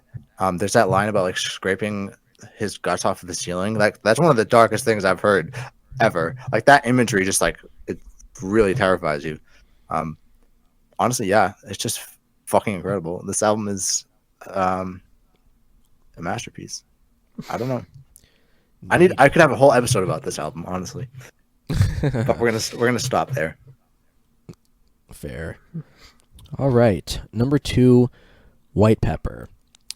Here's the deal.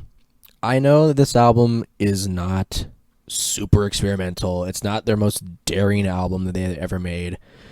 Billy Cobb made that very clear in his video.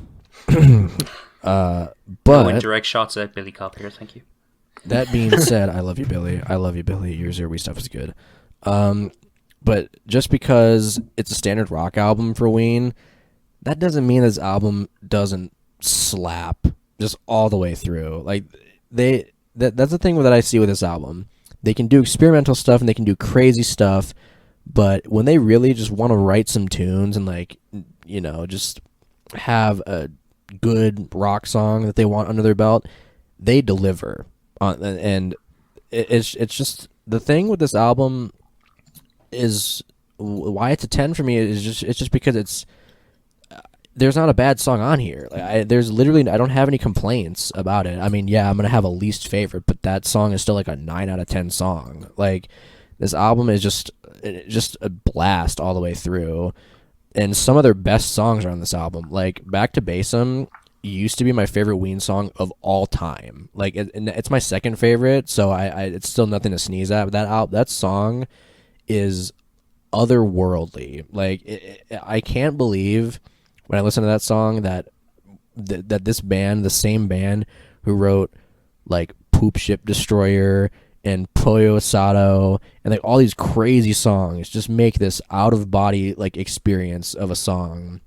And it's so beautiful, it's so serene, and I just soar to the heavens when I hear this song. It's impressive, and it's just, again, it's not the most experimental thing in the world, but I just can't help but love every second of it when it's on. Okay, pop quiz. What connects Japanese Cowboy to Nights by Frank Ocean?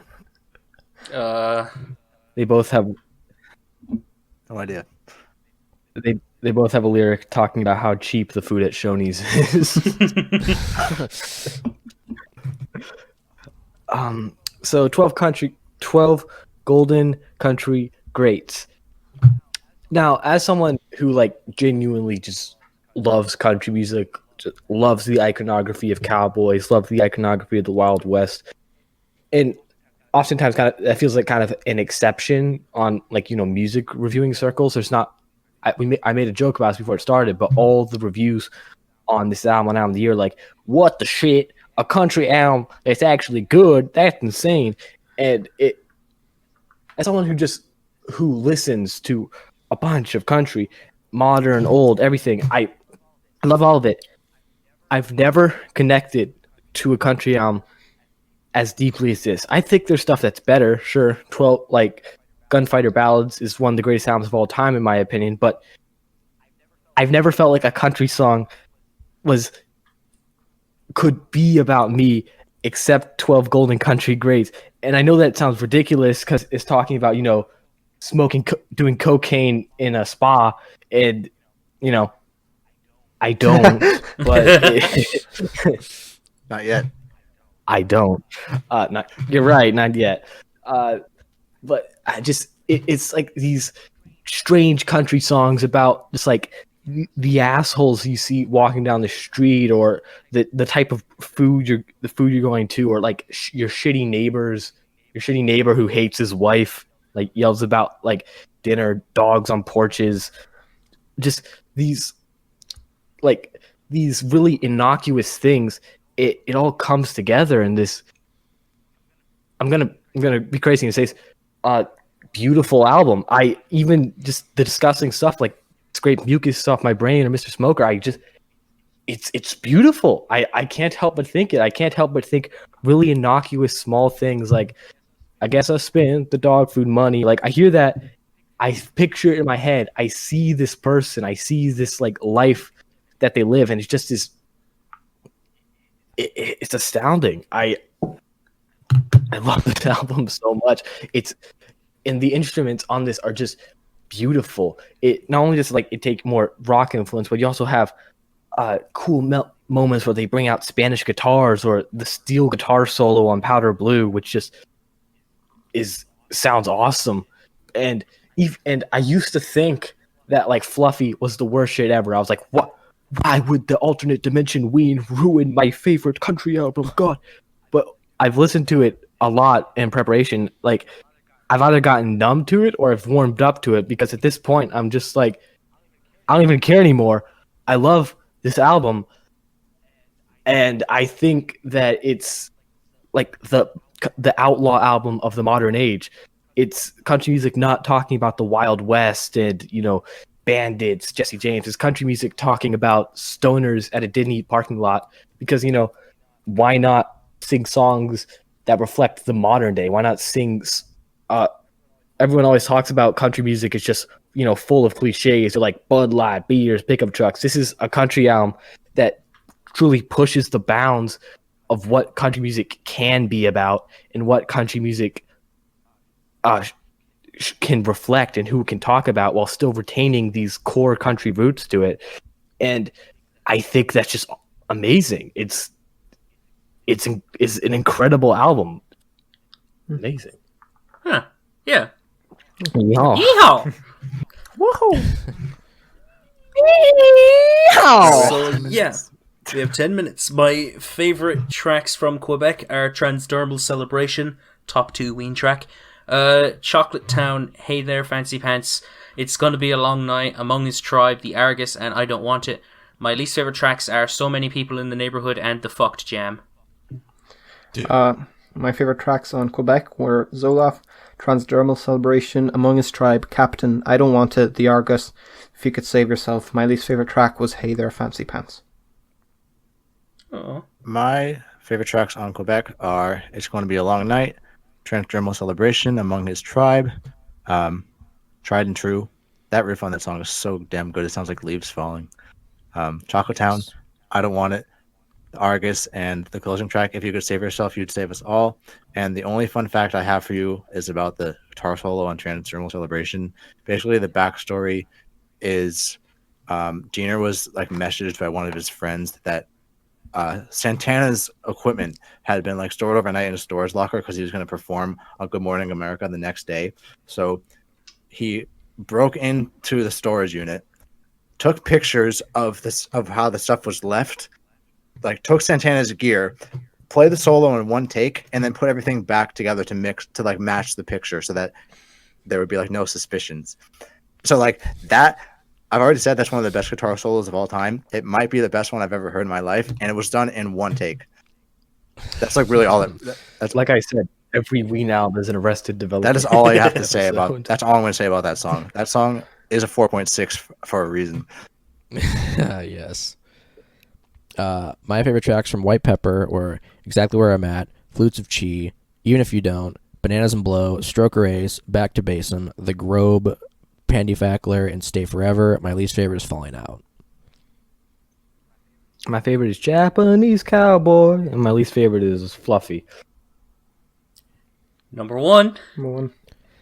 Considering we all have the same number 1, can we say it all on Yeah. 3? Is that okay? Is that Yeah. what we do? Count us down. 3, 2, 1. The Mollusk. Mollusk, baby. Yes. Okay, Now we all Perfect talk at timing. the same time about it. Perfect timing. perfect timing. Okay, anyways, yeah. The fucking Mollusk. Arguably the band's biggest album, arguably the band's most concise album, arguably the band's most ambitious album, and to me, it's easily their best album. There's just so much about it that I love and appreciate that I just hold it near and dear to my heart. I think sonically, this is the band's most interesting. Its textures are just amazing. On first listen, it just overwhelms you with what it does sonically, and it just takes inspiration from lots of corners like prog, neo-psychedelia, and there's even a fucking sea shanty on this album. What more isn't there to love? Like, and speaking of the sea, I love how lyrics like on this album even tie into the idea of the ocean, and every song at least has something to do with the ocean. It revolves around it, and it just and what it contains in its depths, and it's a cool detail, and it makes it all the more conceptual to me. The track list is incredibly consistent, with little in the way of any bad songs at all, and it just has so many memorable tracks that I just see myself returning to them just so much. And it also just shows that Gene and Dean don't always have to rely on their sense of humor, as they really show incredible talent to make something like this, and they did. And another thing, like, I even appreciate this album more for the fact that it inspired the late Steven Hillenburg to make one of the greatest like children's cartoons ever, and my personal favorite children's cartoon of all time, SpongeBob. And just for that now, just like rest in peace to Steven Hillenburg.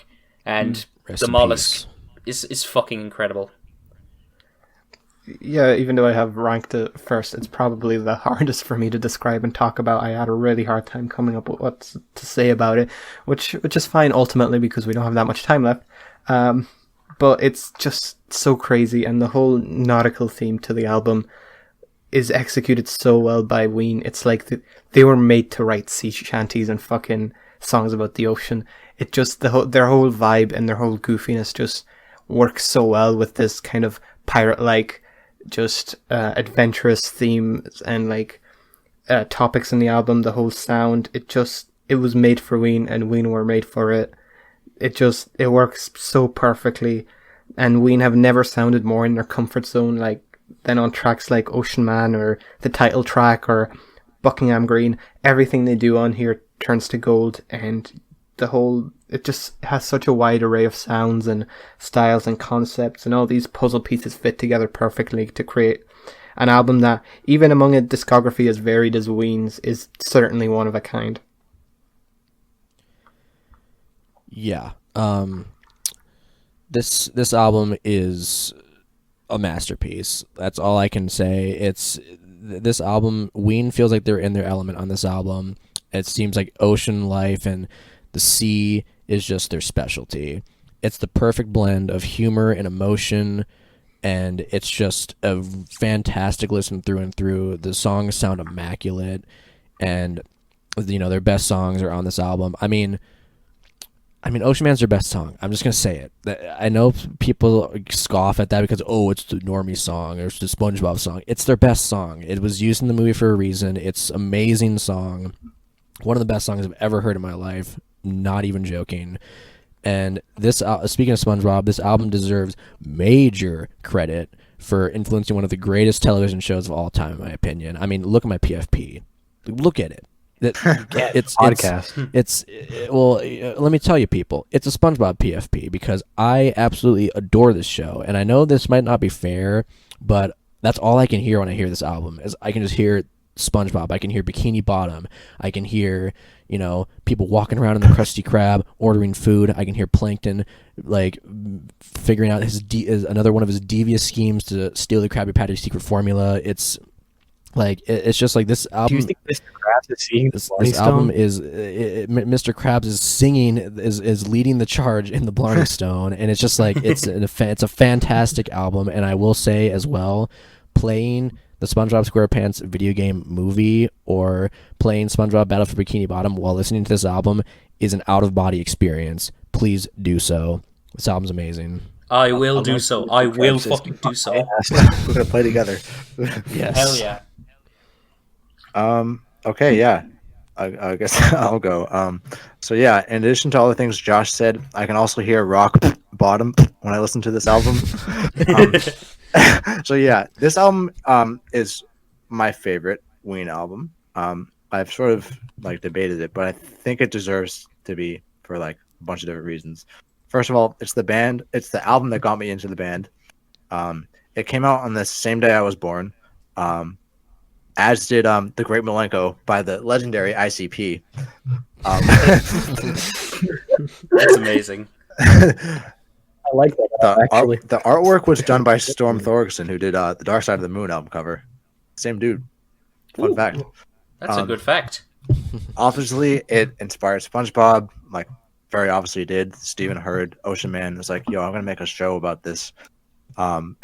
There's also a reference in an episode of SpongeBob to the title track in one of the lyrics. Sorry, I keep brushing my microphone. They made a song for SpongeBob too. Yep, They sure did. Yeah. Make a loop-de-loop and poke. And shoes are looking cute. Learn how to tie my shoes on that song. Conceptually, I think it's the most concise, like Mickey said. The aquatic theme really comes through everywhere. There was actually the first place they had started recording it at, there was a water pipe that had burst that almost destroyed their equipment. So when you say that that water is a theme, it's a theme, all right. There's plenty of hard-hitting emotional moments, like She Wanted to Leave, and It's Gonna Be All Right. Great track. And then you've got Buckingham Green, that incredible prog rock tune that's inspired by a strip mall in New Jersey, of all things. So it's not as deep as you think it is. Honestly, this is another album that I can't talk about in 3 minutes, so I won't try to go too crazy. But yeah, this is my favorite Ween album. Yeah. I'm just gonna leave it there. I have to review this at some point, but yeah, it's incredible. It's almost impossible for me to talk about this album. I found that there's some albums that are just impossible for someone to talk about because it means so much to them emotion wise. But every time I listen, I see the same exact story play out that follows the track list of these three performers from Indecent Show Tonight finding some mystical object, compelling them to visit Atlantis at the bottom of the ocean, like going on this massive journey that involves pirates and love and mystic giant eels trying to get into the ocean. And each song sounds like it's going deeper and deeper into the depths until we hit Buckingham Green, where I feel like an ocean god appears. And Ocean Man, I feel, is the god taking like vengeance on the earth, finally being awakened by these performers and destroying the world with these massive typhoons and tsunamis. And then she wanted to leave, I feel, is like these people, the three performers who woke in the mollusk, coming to terms with what they've done and coming to terms with what they lost in life. And every single time I hear the secret track, I almost cry. It sounds ridiculous, but my favorite track on this, "Dancing in the Show Tonight," it means just a lot to me, and I don't know why. It should be just, like the silly opener. I should feel more I should feel more connection to any of the other songs, but something about just how simple "Dancing in the Show Tonight" is, it makes me feel happy, and that's all I really. It's great. It's fucking great album. I love it. Yeah. My favourite tracks from The Mollusk are the title track, Ocean Man, Buckingham Green, Waving My Dick in the Wind, Cold Blows the Wind, the Blarney Stone, and I'll Be Your Johnny on the Spot, and I have no least favourite tracks. My favourite tracks were The Mollusk, Polka Dot Tail, I'll Be Your Johnny on the Spot, Mutilated Lips, The Blarney Stone, It's Gonna Be Alright, Waving My Dick in the Wind, Buckingham Green, Ocean Man, obviously, and She Wanted to Leave. My least favourite track would be Pink Eye on my leg. I mean, you already know. Favorites: Dancing in the Show Tonight, The Mollusk, Polka Dot Tail, I'll Be Your Johnny on the Spot, Mutilated Lips, Blarney Stone, It's Gonna Be Alright, The Golden Eel, Colt Blows the Wind, Pink Eye on my leg, Waving My Dick in the Wind, Buckingham Green, Ocean Man, She Wanted to Leave. This album's a masterpiece. Oh, sorry. Me. Okay. Track picks. Title track, of course. I'll Be Your Johnny on the Spot. The Live in Chicago performance of that absolutely rips. Mutilated Lips is like super trippy. It makes me woozy when I hear it. Blarney Stone. I'm glad that the Irish people that are in this podcast enjoy that one, because I'd be surprised if you guys didn't. It's Irish appropriation. Waving my dick in the wind, of course, hilarious track. Buckingham Green, amazing. Ocean Man, She Wanted to Leave.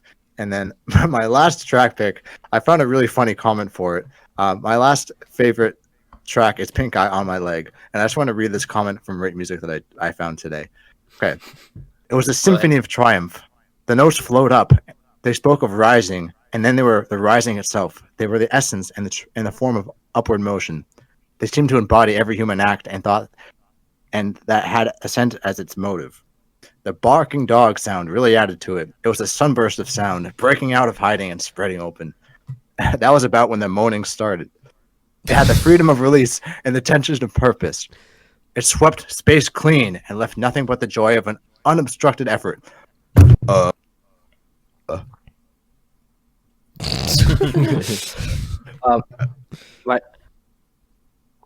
Yeah, we're done. Are you gonna moan some more? Okay, my favorite is I'm Dancing in the Show Tonight. Least favorite is Pink Eye. And I just want to say, whenever I hear Polka Dot Tail, I imagine a Steve Zissou type singing it. We did it. We ranked all of Ween's albums, and it's the longest episode we've ever done. Holy shit! There's so much to unpack with this band. It's insane. Pray for nostalgia when he's editing this. This is going to be a grueling task. Holy shit! This is where the beer comes in. You should ask us for help. I'd really glad to help you. So yeah, anyways, thank you so much for checking out today's episode of the Tape Podcast. I want to thank all of our guests for coming on once again. You've all been on once. It's great to have you back for another one. I'd also like to announce that next week's episode is going to be a Microphones and Mount Erie worst to best. Yeah. And with that being said, I've been MickyT. This has been Nostalgia. And ladies and gentlemen, I'd like to present Muhammad Ali.